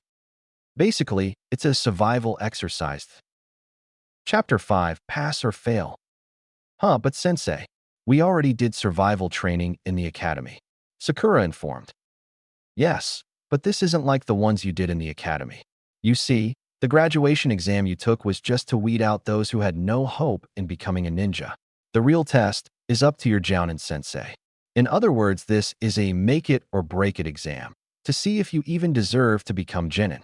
That means out of the 27 students that graduated, only 1/3 of you will officially become ninja. So this exam has a failure rate of 66.6%, Kakashi explained, earning surprised looks from his students. See, I told you that you wouldn't like it. Chen. I'll see you tomorrow at 7 a.m. Oh, and don't eat breakfast. You just might throw up, Kakashi said as he left via Shunshin. The next morning, Squad 7 showed up 10 minutes before 7 a.m. Kakashi, however, didn't show up till 11:15. Good morning, everyone, Kakashi greeted. You're late, yelled Naruto and Sakura. Oh well, you see, a black cat crossed my path, so I decided to go the long way around, lied Kakashi. He knew he built up a reputation for being late except for emergency situations. You're right, Naruto mumbled. Kakashi had just set the alarm he brought to go off at noon. Okay, now I'll explain the rules. He held up 2 bells. I have 2 bells. Your goal is to take them no matter what. The one who doesn't get a bell will be tied to the stump while his teammates eat lunch in front of him or her. Not only that, but that person will be sent back to the academy as well.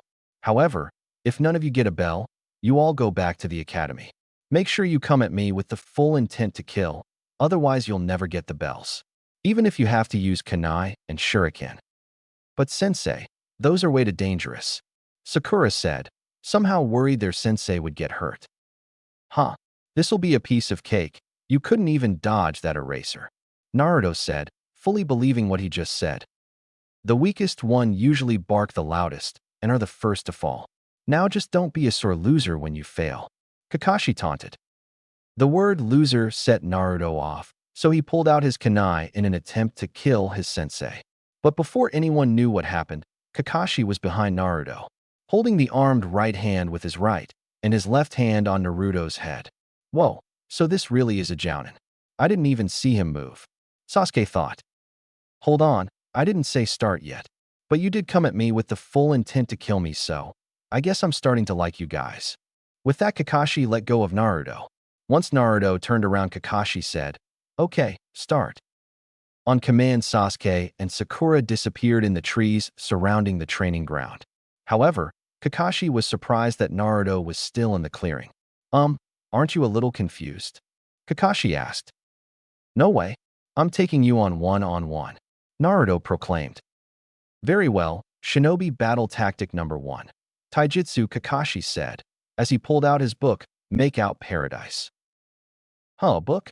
Take me seriously here, Naruto yelled. Go ahead and attack. Even while reading, I doubt your attacks will be effective, Kakashi replied, taunting Naruto. Irritated that he was being underestimated, Naruto charged. Naruto jumped, aiming for Kakashi's head with a right punch. Kakashi just put his hand up and caught the punch.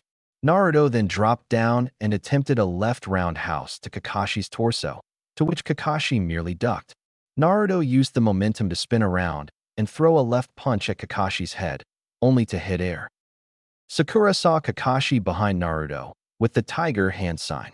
"Naruto, watch out, behind you," Sakura warned, giving away her position to Kakashi. "Too late. You shouldn't let your opponent get behind you." Leaf-style secret finger jutsu, 1,000 years of death, Kakashi warned. The result was Naruto sent flying by a finger poke to the ass, and he went flying into the river flowing through the training ground. Splash. Kakashi resumed reading his book. He doesn't let down his guard for a second, even against a fool like Naruto. Sasuke thought, waiting for an opening to strike at. I'm gonna get those bells no matter what, thought Naruto as he threw 2 shuriken at Kakashi from in the water. Kakashi just simply caught them as if they were toys. Splash. 7 Narutos came from the river and started charging Kakashi. 7 Narutos. Wait, those are solid clones, Sakura thought, as she couldn't believe what she was seeing. When did Naruto learn that highest skill? Sasuke thought to himself, wondering where Naruto learned that jutsu. Oh, if he only knew, lol. So it's true. You can use the shadow clone jutsu, impressive, but I doubt you can hold it for very long, Kakashi said, putting away his book. All of a sudden, a Naruto latched onto his back. What the? Never let your opponent get behind you. Good advice, sensei. You should have listened to it yourself. You see, I sent those clones from the river as a distraction, while I came from behind, and now it's payback time, Naruto declared, as Shadow Clone jumped in for a punch. This time the punch connected, just not its intended target. Instead, it was one of Naruto's other Shadow Clones. Poof went the Shadow Clone shortly after being hit. So Naruto released the jutsu in order to find out if Kakashi had transformed into one of his clones. With a series of poofs, Naruto was all alone on the training ground. Looking around, Naruto found a bell laying next to a nearby tree. Oh, I guess I surprised him so much that he dropped the bell. Hee, said Naruto, as he went to grab the bell. As he bent down to grab the bell, he felt his feet leave from under him. Knowing that he fell into a trap, Naruto quickly touched the bell. Before he was shot straight up by his foot, he left a little surprise. If the bait is obvious, don't go for it. And think before you use a jutsu, otherwise it'll be used against you, Kakashi said, as he picked up the bell and attached it to his waist with the other one. I get it, Naruto said. I'm telling you, because you don't get it. You think you get it, but it's not the same as actually getting it. Get it? Kakashi asked.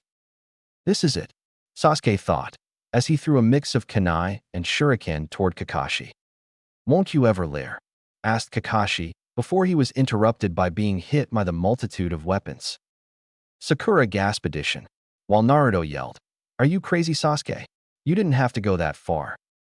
Poof, damn, he used a substitution jutsu.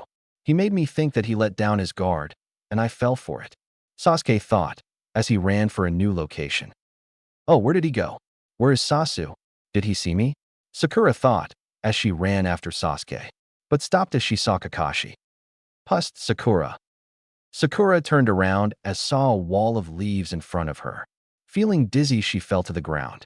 She woke up shortly after, wondering what happened. Sakura. Recognizing the voice, Sakura turned around in glee, but was turned to shock at what she saw. There was Sasuke, on his knees holding on to a tree with his right arm. He was covered in various kunai wound. His left arm seemed to be severed, as his right foot pointed the opposite way that it normally would be. Awa! Sakura screamed as she passed out again. Shinobi battle skill number 2, Jinjutsu, illusions. Maybe I went afar with that? Oh well. She just has to see past those things, Kakashi said, as he went to look for Sasuke. That was Sakura. Jinjutsu, Sasuke said, believing that Sakura could only have screamed due to what she saw in the Jinjutsu. It's just simple mind control. Well, I'm different from the other two. You won't get me so easily, stated Sasuke, knowing Kakashi was right behind him. Hup. Okay, I'm finally down from that second trap, said Naruto, after he was caught in the same trap after escaping the first. Now, I should sense everyone in like a 10-foot radius of that seal I placed on that bell. And he did. He could tell that Kakashi was in the middle of fighting Sasuke. Sweet. Now I just gotta wait till Sensei is done with Sasuke and get me that bell, said Naruto, as he hid himself in the trees and wait for his time to strike. Say that after you get a bell. My Sasuke, HN, taunted Kakashi. Sasuke started out with throwing 3 kunai at Kakashi. Kakashi easily avoided them. There is no point in using normal attacks, Kakashi thought, as Sasuke threw a kunai at a rope, setting off the trap he had laid for this situation. A trap, Kakashi thought, as he dodged the kunai and shuriken embedding themselves into a tree. Sasuke suddenly appeared behind Kakashi with a reverse roundhouse, with his left leg. Kakashi turned to block the kick with his left arm. He then grabbed Sasuke's leg with his right hand. Sasuke then threw a right punch, only to be caught by Kakashi's left hand. Sasuke then turned himself to where he was now upside down. Sasuke then kicked downward with his right leg. Kakashi countered by blocking with his left arm, while still holding on to Sasuke's hand and leg. Sasuke then made an attempt to grab a bell. Kakashi noticed this and immediately backed away, but not before Sasuke could touch one. Sasuke then started some hand signs. Fire style, fireball jutsu. What? Chunin can't use fire jutsu. It takes too much chakra, Kakashi thought, as Sasuke fired off the jutsu to where Kakashi was standing. Once the fire cleared, there was only a scorched marked pit. Where did he go? Sasuke thought to himself. Earth style, headhunter jutsu, Kakashi said as he pulled Sasuke down. Only Sasuke's head remained above ground. I'll admit, you are different from the others. But different isn't always better. They say the nail that sticks out is the one that gets hammered down. Oh well, have fun digging yourself out. Haha, Kakashi said as he headed back to where they all started. Shortly after Kakashi left, Sakura came running out of the trees and came to a complete stop when she saw Sasuke. Sakura? Sasuke asked. Yeah, Sasuke's head by itself, and it's talking. Sakura screamed, then fainted. A few minutes later, Sakura awoke to find Sasuke above her, having dug himself out. Sasuke!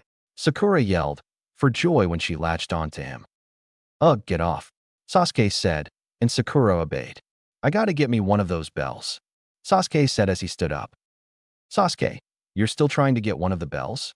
Asked Sakura. I touched one earlier. Really? That's amazing, Sasuke. Unbelievable.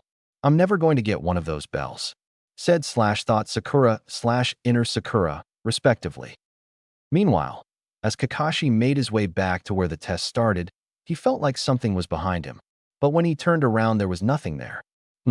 Must have been my imagination. Oh well, I wonder if Naruto has found those lunches I placed by the memorial stone yet. Kakashi thought, not noticing that one of the bells were missing. Haha. Alright, I got a bell. I knew Sensei wouldn't notice in time.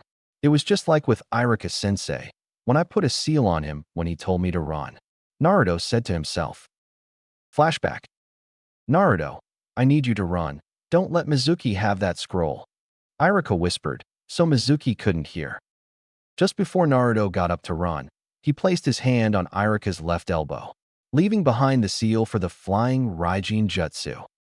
Flashback end. Well, I guess that means I pass. Hee, Naruto said excitedly. Listen, Sasuke, there is hardly any time left. Why don't we just try again next year? Sakura asked, having lost confidence that they could pass the test. No, I've come too far to just quit, Sakura. I have to kill that man. I'm the only one who can kill him. Ruri, damn. Let's go back, said Sasuke, once he heard the alarm clock sound. Back by the tree stumps, everyone was gathered there to hear Kakashi's verdict. But before he could begin, hey Kakashi-sensei, Naruto said, getting Kakashi's attention. Naruto held up a bell and asked, since I got a bell, that means I pass, right? Everyone there stared at Naruto, as if he had two heads. How the hell did he get a bell? Is what went through everyone's mind. Naruto, how did you get a bell without me noticing? Asked Kakashi. Hee, a ninja shouldn't reveal his secrets, right, sensei? Naruto countered, not wanting to reveal his secret jutsu just yet. That's all I'm gonna get out of you, isn't it?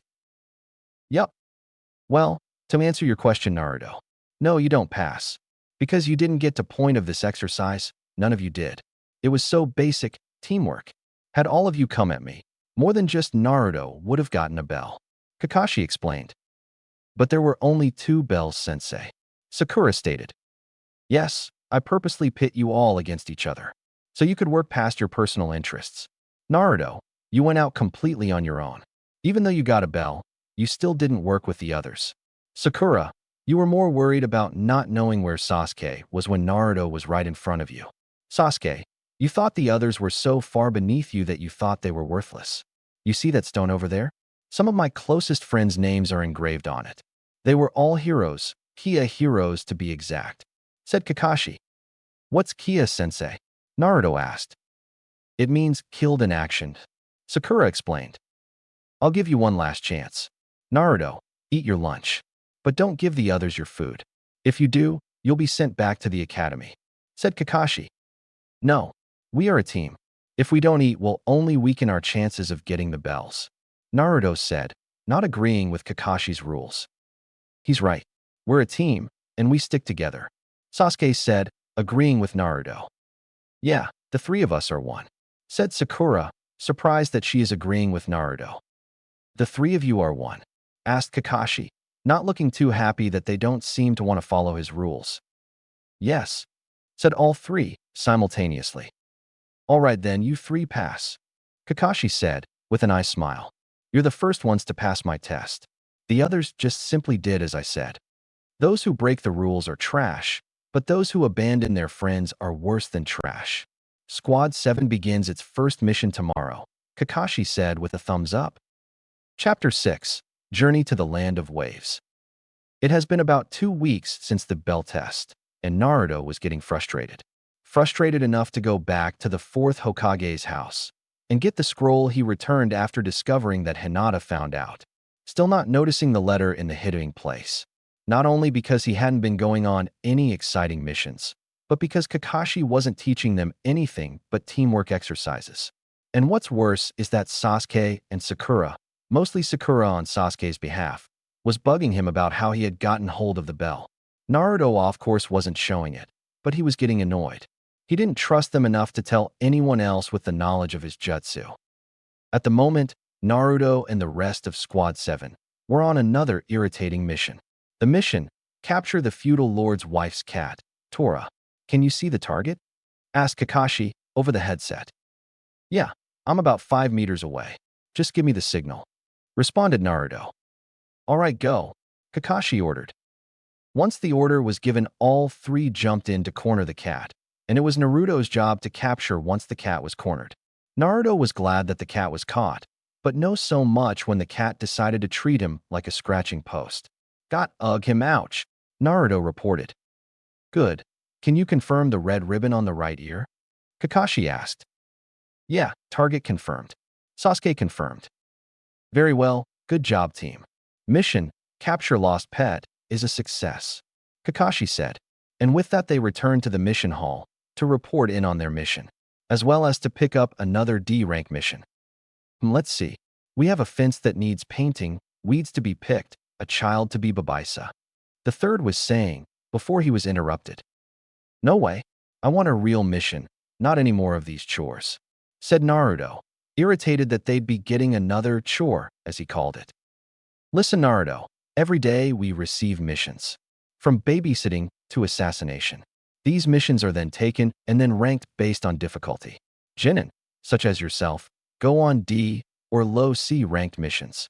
But since you are fresh out of the academy, D ranked is your only option, the old Hokage explained. Oh, come on, old man. I'm not the same little kid that used to play pranks anymore. I want a real mission, Naruto responded, crossing his arms. Naruto, you can't just call the Lord Hokage old man. It's disrespectful. Besides, Lord Hokage is right. You're fresh out of the academy, you need more experience before you can take on a C-rank mission, scolded Irika, who was sitting next to the 3rd Hokage. It's all right, Irika. Naruto wants to prove that he is no longer a brat, but a former brat, said Hiraishin to Irika. Sigh, I'm going to be hearing about this later. It's a shame, but a C-ranked mission would be a good chance to see how Naruto got the bell. Kakashi thought. So be it, relented the 3rd Hokage. HN, responded Squad 7. Please send in the client that Squad 7 will be protecting, ordered the third. In walked an old man of about 59, wearing glasses, a dark gray V-neck shirt, and khaki-colored pants, a towel around his neck, and a pointed hat. He came in slouched against the door frame with a bottle of alcohol. What? Are these the idiots that are supposed to protect me? They don't look like much. Especially the short one with the funny face, commented the man. Growled Naruto, knowing that the man was talking about him, but did nothing in retaliation. Tazuna, I assure you that they are more than capable of protecting you from any bandits, said the third Hokage. Also, I'm a Jounin. You'll be perfectly safe with us, said Kakashi, adding in his 2 cents. All right then, I plan on leaving soon, and I expect you to protect me, even if it costs you your lives, replied Tazuna. Very well. Team will meet in 2 hours at the front gate of the village, said Kakashi, leaving via Shunshin. Squad 7 has left the gate about 3 hours ago. Tired of the silence, Sakura decided to find out more about their client. So Tazuna, where are you from and what do you do exactly? I'm from the land of waves and am a master bridge builder, Suna answered. Kakashi-sensei, there are ninja in the land of waves, aren't there? Sakura asked, wondering why their village was being hired. Kakashi looked up from reading his book. At least they thought he was reading. Instead, he was trying to figure out how Naruto got the bell. It was driving him crazy. No, the land of waves has natural protection from the sea, so they don't really see a need for a military. Kakashi went on to explain about the 5 great nations, their villages, and their kages. A few minutes passed by, and Kakashi noticed a puddle on the ground. Once they passed, 2 figures came from the puddle and attacked. One jumped and wrapped the chain, connecting the 2, around Kakashi. One down, said the ninja, with 2 horns on his headband. The chain then tightened. Everyone froze at what was happening. The chain then ripped through Kakashi, leaving him in pieces. The 2 ninja then raced toward Naruto, in an attempt to do the same. 2 down, said the same ninja. Sasuke jumped in the air and threw a shuriken at the chain, before it could be wrapped around Naruto. The force of the thrown shuriken embedded into the tree with the chain. Sasuke then threw a kunai at the middle of the shuriken, in order to keep the 2 ninja from using the chain any further as a weapon. I can't get loose, said the ninja, with 1 horn on his headband. Sasuke landed on their restrained arms. Placing a hand on either, he kicked both ninja in the face. Using this opportunity, they broke off their connection with the chain. Once loose, the 2-horned ninja resumed his attack on Naruto, while the other went after Tazuna. As the ninja closed in on Tazuna, Sakura put herself in the way. Stay back, Sakura said, pulling out a kunai for defense. Sasuke then moved in front of Sakura, not believing that she could handle the incoming ninja. Gasped Sasuke, asked Sakura, surprised to see him appear before her. Just then Kakashi appeared, suddenly having both ninja unconscious in his arms. Show off, thought Sasuke. Kakashi-sensei, thought Naruto and Sakura. Looking over to where they saw Kakashi killed was a pile of a shredded log. He used a substitution jutsu, they thought. Sai, we're saved, thought Tazuna. Good job, Sasuke, you too, Sakura. Sorry I didn't show up earlier, Naruto. I didn't think you'd freeze up like that, Kakashi said, as he began tying the 2 ninja to a tree. But at least you didn't get hurt by the looks of it. Ugh, why? Sasuke didn't even flinch, like he's done this 1,000 times. Even Sakura wasn't scared.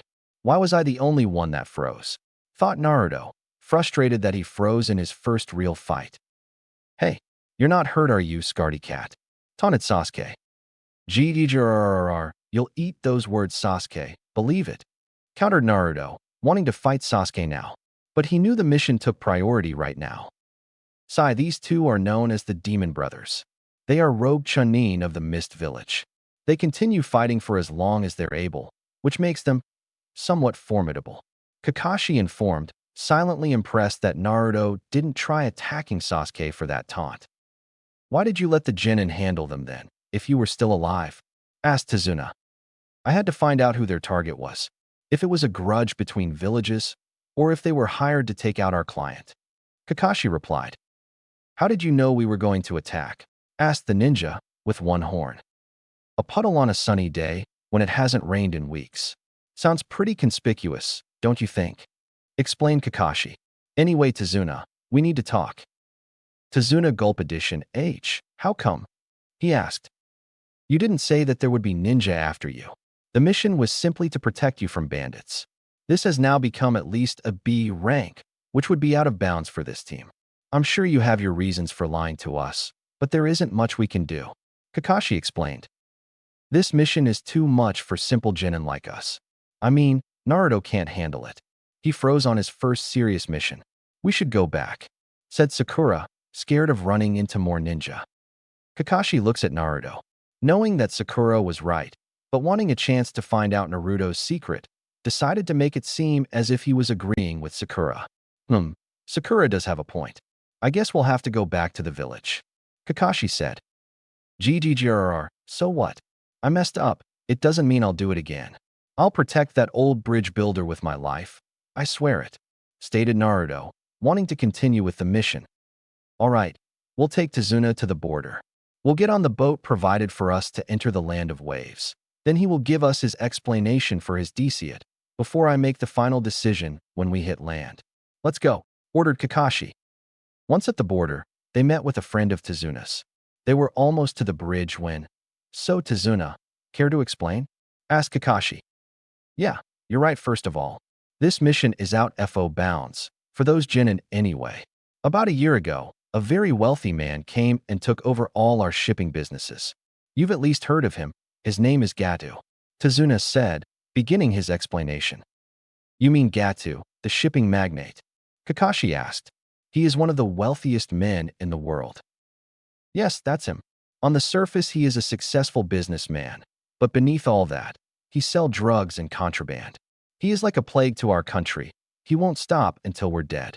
The only hope we have is to build this bridge that connects us to the mainland. Tazuna confirmed. But that doesn't explain why you lied. Kakashi stated. Because of Gatu, everyone is poor. Even the feudal lord doesn't have any money. If this bridge is completed, then life will return to this land. Tazuna finished. So that's why Gata hired ninja to kill you. You're in his way, stated Sakura. If you end this mission now, I'll surely die. But don't worry, my 10-year-old grandson will just cry his eyes out. And my daughter will hate and blame the Leaf Village for my death. Tazuna said, with a smile in an attempt to make them pity him. Well, I guess we have to continue the mission then, said Kakashi. I win, thought Tazuna. They reached land. They said, thank you, to Tazuna's friend and left for Tazuna's house. This time they won't send Chunin, it'll be a Jounin. And what the hell is Naruto's secret? How the hell did he get that bell? Kakashi thought. Naruto, anxious to prove himself, started looking for any sign of ninja, even if there weren't any. There, Naruto thought, as he threw a kunai into the bushes, causing Tazuna and Sakura to panic. Just a mouse or something, stated Naruto, trying to act cool. There was nothing there and you know it, you idiot, yelled Sakura. Hey kid, are you trying to kill me by causing me to have a heart attack? Yelled Tazuna. Rustle, Naruto heard a rustle in a different set of bushes and threw another kunai. Naruto, will you knock it off already? Yelled Sakura as she hit him over the head. But Sakura, there was something there this time. I mean it, explained Naruto as he went over to the bushes to prove it. What he saw was a white rabbit. Naruto quickly picked it up to apologize to it, as if it would understand him. That's a snow rabbit. But it's spring, it should have brown fur. Which means it was raised in captivity for the purpose of a substitution jutsu. Kakashi thought. He heard something coming their way. Get down, Kakashi ordered, as a giant sword came spinning out of the trees. Everyone jumped to the ground to avoid the sword. Sasuke brought down Tazuna with him, so he wouldn't be killed. The sword then embedded itself into a tree nearby, with a man standing on it. Everyone stood up and looked at the man. He had black hair, brown eyes. He wore typical Mist Village stripped pants, mimetic wrist warmers extended to the elbows, and match-in leg warmers. His headband's insignia was on the left side of his head.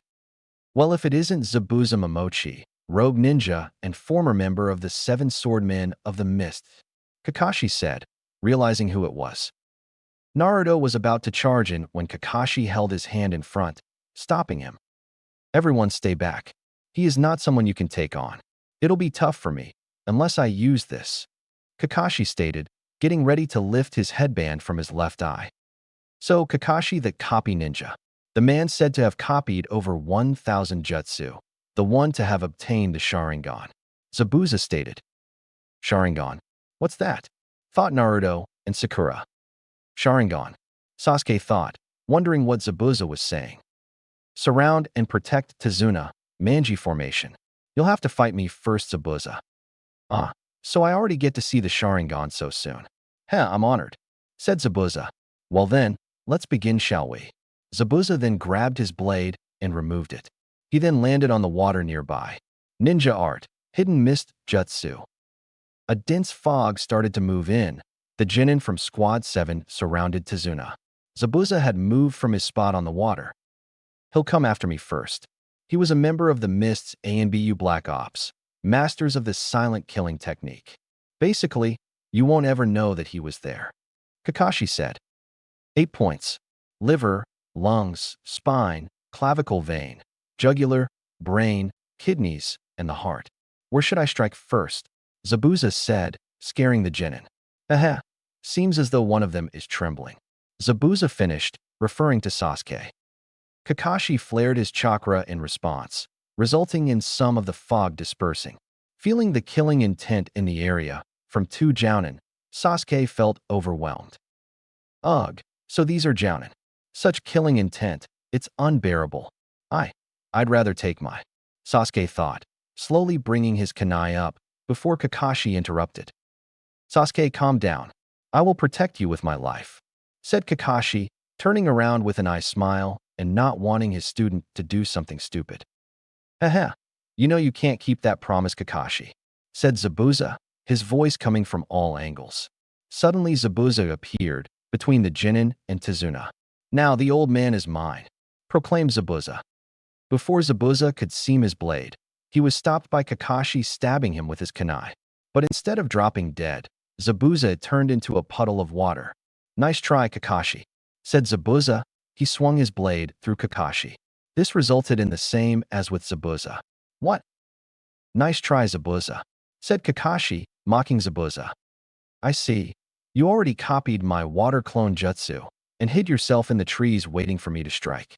Impressive, Zabuza said. It's over, Zabuza, Kakashi proclaimed.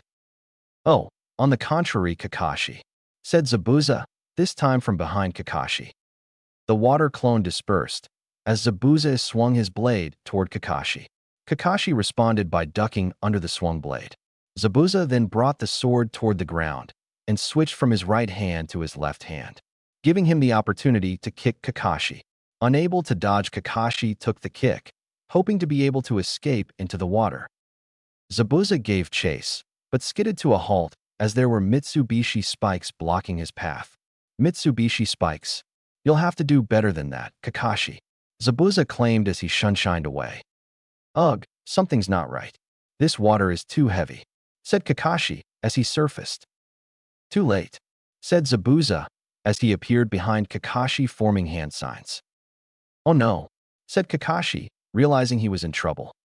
Water style, water prison jutsu, Zabuza used, capturing Kakashi. Now, time for the brats. Water clone jutsu. A water clone rose from the water and headed for the Chunin. Wearing those headbands pretending to be ninja. None of you know what it means to be a ninja. By the time I was your age, my hands were already stained in blood. What do you mean? Asked Naruto. He is talking about the reason why he became known as the Demon of the Mist, Kakashi said. So you've heard about our graduation exam, eh? What exam? Asked Naruto. It was Kakashi who answered. About 10 years ago, a child, who wasn't even a ninja, killed over 100 other students. Because of that, the exams had to be changed. Yes, imagine pitted against your best friend, who shared your dreams, had lunch, and spent so much time with, only to end their life, to become a ninja. Ha ha ha. Naruto coughed as he was suddenly kicked by Zabuza's water clone. Naruto skidded to a stop and noticed that his headband was missing. You don't deserve to be called ninja if you've never even brushed with death. You good for nothing, wet behind the ears, Chunin. I'll never consider you ninja, unless you make it into my bingo book. Naruto, not being one to take insults lying down, stood up. Shadow clone jutsu. Naruto shouted, creating 25 clones. Shadow clones, eh? And quite a few of them too. Zabuza said. Kid is better than I expected. That's supposed to be a forbidden A-ranked jutsu of their village. Yet this brat makes it look easy. Oh well, it's still not enough to beat me. Zabuza thought. Naruto and his clones charged in and dogpiled on top of Zabuza. Zabuza, however, overpowered Naruto and his clones, causing all the clone to disperse. Naruto, what were you doing? You're no match for a jounin like that, yelled Sakura. Sakura then noticed that Naruto had his headband back. Your headband? That's what he was after? What are you doing? This battle was lost the moment I got caught. You have to take Tazuna and run. Kakashi yelled. Hey, the ugly freak with no eyebrows. Naruto taunted. Put this in your bingo book. The one who never gives up, who will one day become Hokage. His name is Naruto Uzumaki. Sasuke, I have a plan. Let's hear it, replied Sasuke. Ugh, this can't end well. They refuse to listen to me. Not happening, you brats, Zabuza said as he took down Sasuke. Sasuke, Sakura yelled, in concern for her crush. Shadow clone jutsu, Naruto yelled. The clones then charged forward, like before, this time in order to save Sasuke. The result was the same as last time, except for the fact that Naruto was digging for something in his bag. Finding what he was looking for, Naruto tossed both items towards Sasuke, who was freed. Sasuke caught the folded object. So that's it. Nice going, Naruto, Sasuke thought, while spinning a complete 360 degrees. Unfolding the weapon, Sasuke held it in front of him. Demon Wind Shuriken, Windmill of Shadows. With that said, Sasuke jumped into the air, throwing the Demon Wind Shuriken. Instead of being aimed at the water clone, the shuriken went straight to the original Zabuza. Aiming for the real Mia, not bad, but not good enough, said Zabuza, catching the shuriken. Zabuza then noticed the second shuriken that he didn't see thrown. A second shuriken in the shadow of the first? This is the Shadow Shuriken Jutsu, but still not good enough, Zabuza said, jumping over the second shuriken. Poof, take this, yelled Naruto, as he released the transformation jutsu. Naruto then threw a kunai at Zabuza. Unable to do anything but dodge and release the jutsu, holding Kakashi, Zabuza moved to his left, but not before getting cut by the kunai thrown by Naruto. Zabuza and Kakashi noticed the smoke bomb tied to the kunai thrown by Naruto. Poof poof, the smoke bomb tied to the kunai went off. At the same time, a smoke bomb went off by Naruto, just before he hit the water. Naruto used the smoke as a cover, in order to use the flying Hiraishin jutsu, resulting in Naruto giving Zabuza a kick in the side of the head. Ugh, grunted Zabuza as he skidded back on top of the water. Naruto splashed Ed into the water, since he couldn't stand on it. Haha, gotcha, you eyebrowless freak. Ha ha ha. Naruto laughed, resurfacing from the water. You little bastard, Zabuza yelled, enraged that he was hit by a mere genin. Zabuza attempted to throw the captured shuriken at Naruto, clanging only to be blocked by Kakashi's fist, the metal plate providing protection to his hand. Good job, Naruto and Sasuke, Kakashi said, glad to be free from the water prison jutsu. Now Zabuza, let's finish this. But I warn you, I won't fall for the same trick twice, Kakashi claimed. Naruto had, by this time, returned to his teammate's side. Zabuza and Kakashi pushed back away from each other and began a long series of hand signs. Water style, water dragon jutsu, shouted both of them. The two water dragons rose from the water and clashed, resulting them to cancel each other out. So many hand signs and so fast. Did he really copy them all? Thought Sasuke. Zabuza and Kakashi then began to run in circles, keeping the other in sight. Zabuza stopped, as did Kakashi, and started on a new series of hand signs. My moves. He is, Zabuza thought, before they were interputed. Reading them, Kakashi said, finishing Zabuza's thought. Did he read my mind?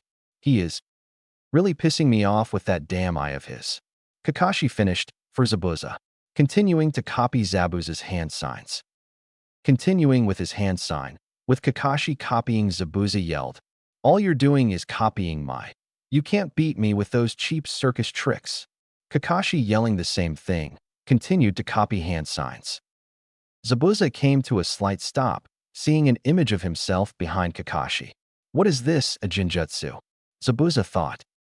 Water style, giant vortex, jutsu. Kakashi said. What? Impossible. I was about to use the same jutsu. Why can't I keep up? Zabuza thought, while being hit by the jutsu. The jutsu slammed Zabuza against a tree. Looking up to the branch Kakashi landed on, Zabuza asked, "How? Can you see the future?" "Yes, and I see your death. It's over," Kakashi replied, pulling out a kunai. Before Kakashi could act, two Senbon pierced Zabuza's neck. Zabuza, as a result, hit the ground with a thud.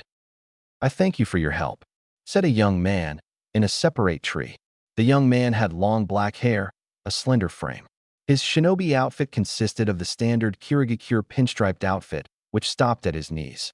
Over this, he wore a green haori with white trimmings, and around his waist a brown sash with a fringe trail wrapped around his waist twice, and a mask with red markings. Kakashi jumped down from the tree in order to see if Zabuza was dead. "He is dead," thought Kakashi after not feeling a pulse.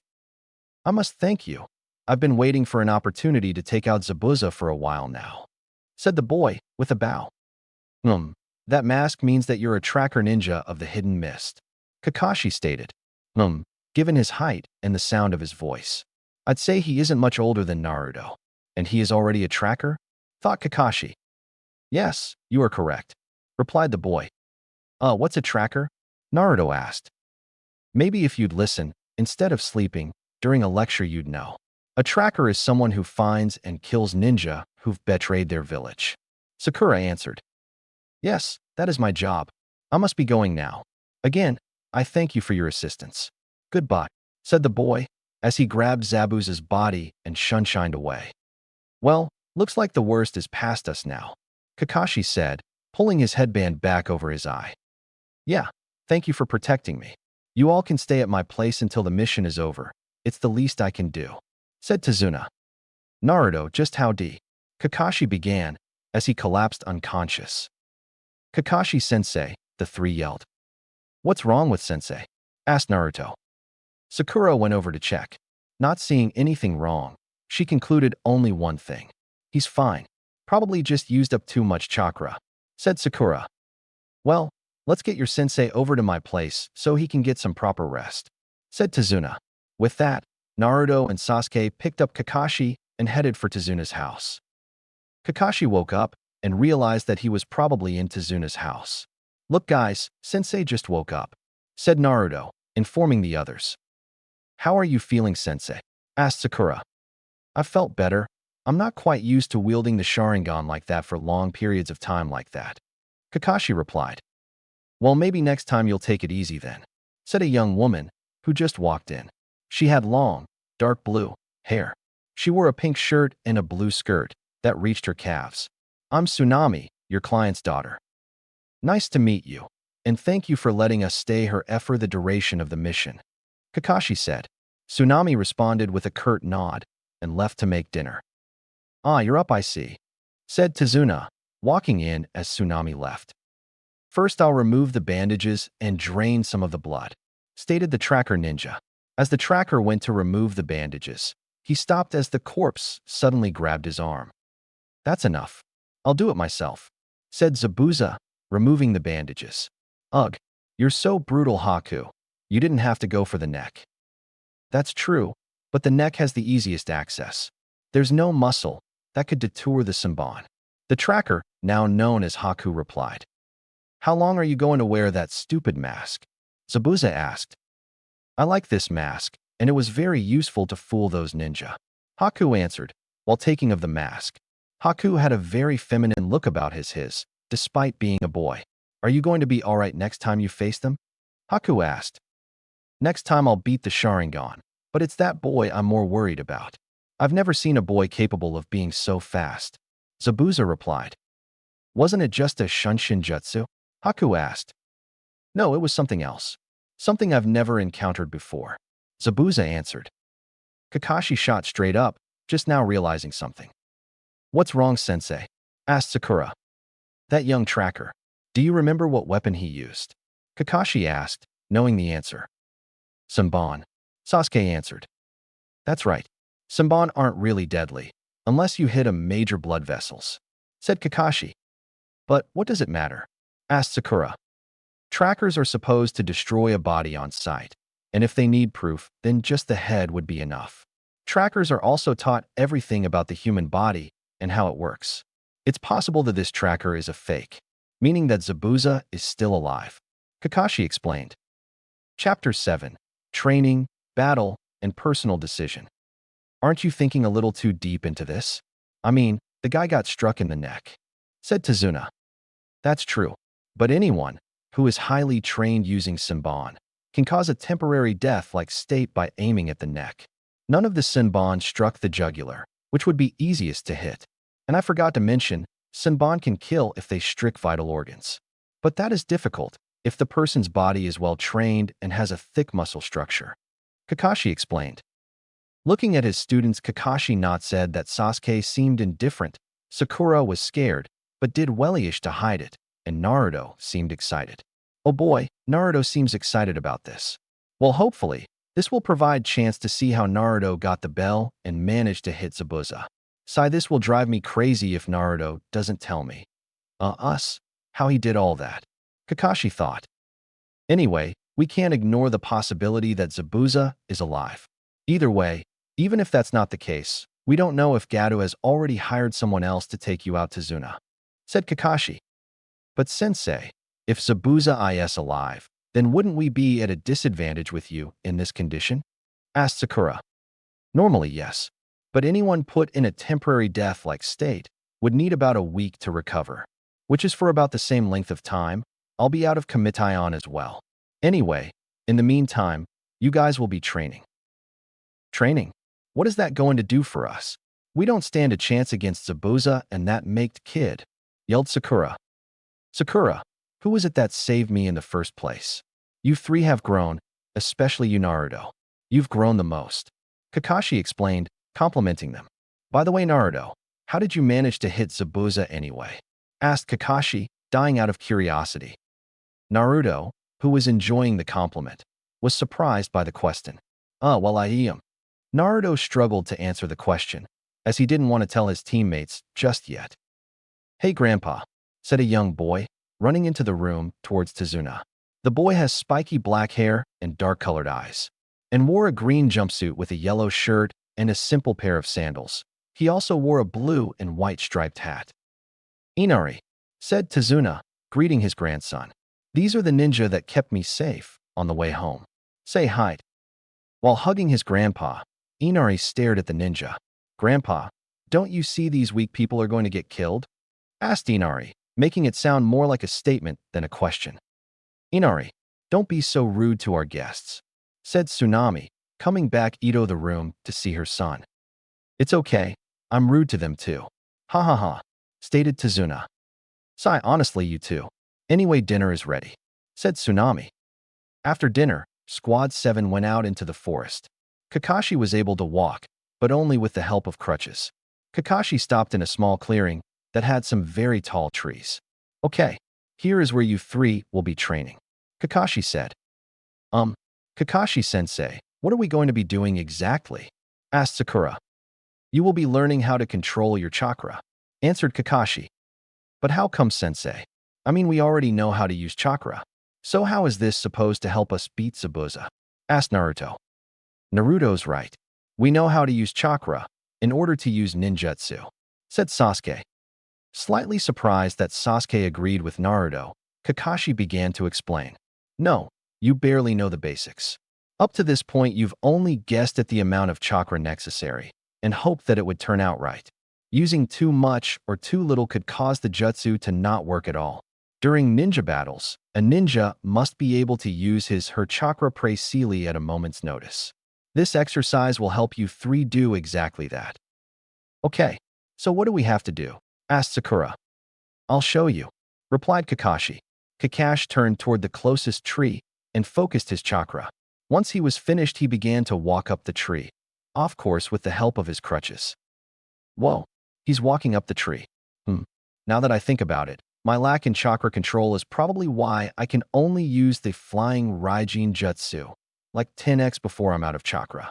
So if this training does what Kakashi-sensei says, then I'll be able to use it a whole lot more. Alright, I got this. By the time I'm done, I'll probably be able to do the jutsu like a 100x. No wait, like a 1000x. Naruto thought, excited at the thought of using he 4th's jutsu better than before.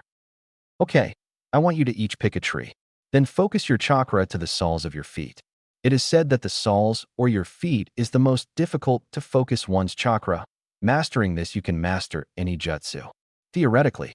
Anyway, use your kunai to mark how high you've gotten. Then use your previous mark as your goal and surpass it.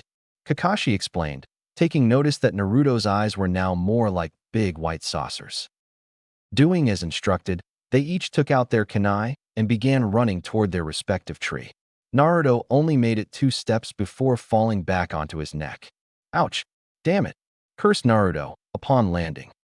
Sasuke made it about 15 feet before the bark cracked beneath his foot. Quickly marking his place, Sasuke backflipped, landing on his feet. TST, this is harder than I thought. The control really has to be precise.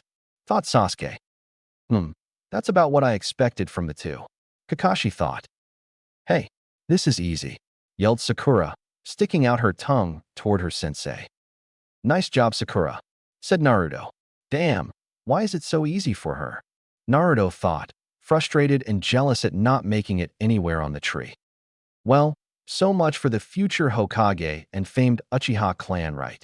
Taunted Kakashi, intending to motivate the two boys. Shut up, Kakashi-sensei. Don't be so mean to Sasuke, yelled Sakura, not reading Kakashi's intent. Either way, Kakashi got the reactions he wanted, as Naruto and Sasuke seemed even more determined. Phew, I'm exhausted. How are they still going? Sakura asked herself, after about an hour of climbing and looking toward Naruto and Sasuke. Naruto hasn't made any progress at all. Any minute now, he'll complain and give up. Sakura thought, and that's exactly what Naruto did. So predictable. PST, Sakura, do you got any hints you could give me, since you're so good at this? But please, don't tell Sasuke, okay? Asked Naruto, really wanting to get this exercise down. He's asking for help. He really is growing up, isn't he? Now, if only I knew what he did in order to hit Zabuza. Kakashi thought. In a hideout in the middle of the forest, in what looked to be a giant tree house, Zabuza lay in his bed recovering. Slam or not, the door was slammed open by Gato and his 2 bodyguards, each carrying a sword. Licking your wounds, as Zabuza? So much for the demon in the mist. More like you got beat like a rag doll, said Gato, walking towards the bed. Furious Gato reached for Zabuza, but was stopped by Haku's hand on his arm. Don't touch him with your filthy hands, said Haku, tightening his grip on Gata's arm. Hearing the sound of swords leaving their sheaths, Haku suddenly appeared next to Gata's bodyguards. You shouldn't do that. I am really pissed off right now, he said, holding the swords to their owners' throats. Alright, you get one last chance. You better no fail, Gata said, leaving with his bodyguards. You didn't need to do that, Haku, said Zabuza, revealing the hidden kunai he had after Gata left. I know, but killing Gata now would cause them to come after us again, Haku replied. Sai, you're right. The next day, Sakura was left in charge of protecting Tazuna. Sakura yawned and stretched, since there was hardly anything to do. Are you always this lazy? Tazuna asked. Sakura just chuckled in response. Where are the other 2 at? Oh, they're still training. Since I'm the best, Sensei told me to protect you, Sakura replied. Sure, said Tazuna, with some sarcasm. This resulted in Sakura having a vein to bulge on her forehead. Tazuna called a man to get Tazuna's attention. What is it, Jichi? Tazuna asked. Look, I've been thinking a lot, and I want out, said the man, now known as Jichi. What? But why now? We have just over a week left before the bridge is complete, replied Tazuna, shocked at what his friend wanted. We've known each other a long time, but Gato is bound to notice us. And if you get killed, it's all over. I'm sorry. Why don't we just quit building the bridge? Sai, it's already noon. Let's call it a day. Jichi, you don't have to come back tomorrow, said Tazuna as he began to pack up and go home. At Tazuna's home, everyone had finished eating and Tsunami started cleaning dishes. Excuse me, why does this picture have someone ripped out of it? You've been staring at it all throughout dinner, Inari asked Sakura. Her response was silence. After a moment, Tsunami answered, It's my late husband. They used to call him a hero in this land, Tazuna added. The result was Inari getting up and leaving, slamming the door on his way out, and ignoring his mother's question, Where are you going? Father, you know not to talk about him like that in front of Inari, yelled Tsunami, running after her son. What's wrong with Inari? Sakura asked. There seems to be some sort of explanation, Kakashi stated, interested in hearing the tale. The man that was in the picture wasn't Inari's real father, but he loved the man as if he were. Inari's real father died when he was young, too young to remember. The man's name was Kaiza, and we proudly called him a hero. Tazuna then went on to explain how Inari and Kaiza met, how Kaiza became the hero, and how he died at the hand of Gadu and his men. That's how the word courage was stolen from this land, and how Inari changed. Inari doesn't smile or laugh anymore. He doesn't even believe in heroes anymore. It's the same with the whole country. With a thump, Naruto fell to the floor. Naruto, where are you going? Sakura asked. Training would be a bad idea right now, considering the state you're in, added Kakashi. I'm going to prove to that brat that heroes do exist, declared Naruto as he headed out to train some more. On the 6th morning before training, we find Naruto in the middle of the clearing where Squad 7's, mostly Sasuke and Naruto's though, tree climbing exercise has been all week passed out. Not far away, Haku was gathering herbs to help Zabuza recover. Looking around for more herbs, he spotted Naruto sleeping in the clearing. Haku knelt down and placed his hand over Naruto, debating whether or not to just kill him now and spare him and Zabuza the trouble. Deciding against it, Haku shook Naruto awake. Wake up, you'll catch a cold if you sleep out here. Naruto opened his eyes and saw a beautiful young girl above him. Oh, hi. What are you doing out here, sis? Naruto asked, oblivious to the fact that Haku is a guy. I'm gathering herbs to help a friend recover from his injuries. Haku replied. Oh, mind if I help? Be my guest. A half hour went by and Haku's basket was almost full. I couldn't help but notice that you're a ninja. What were you doing out here anyway? Haku asked. I was training, so I can get stronger. Naruto replied. You look strong already. Isn't that enough? No, I need to get so much stronger. I want to be acknowledged, and I gotta prove something to a little kid.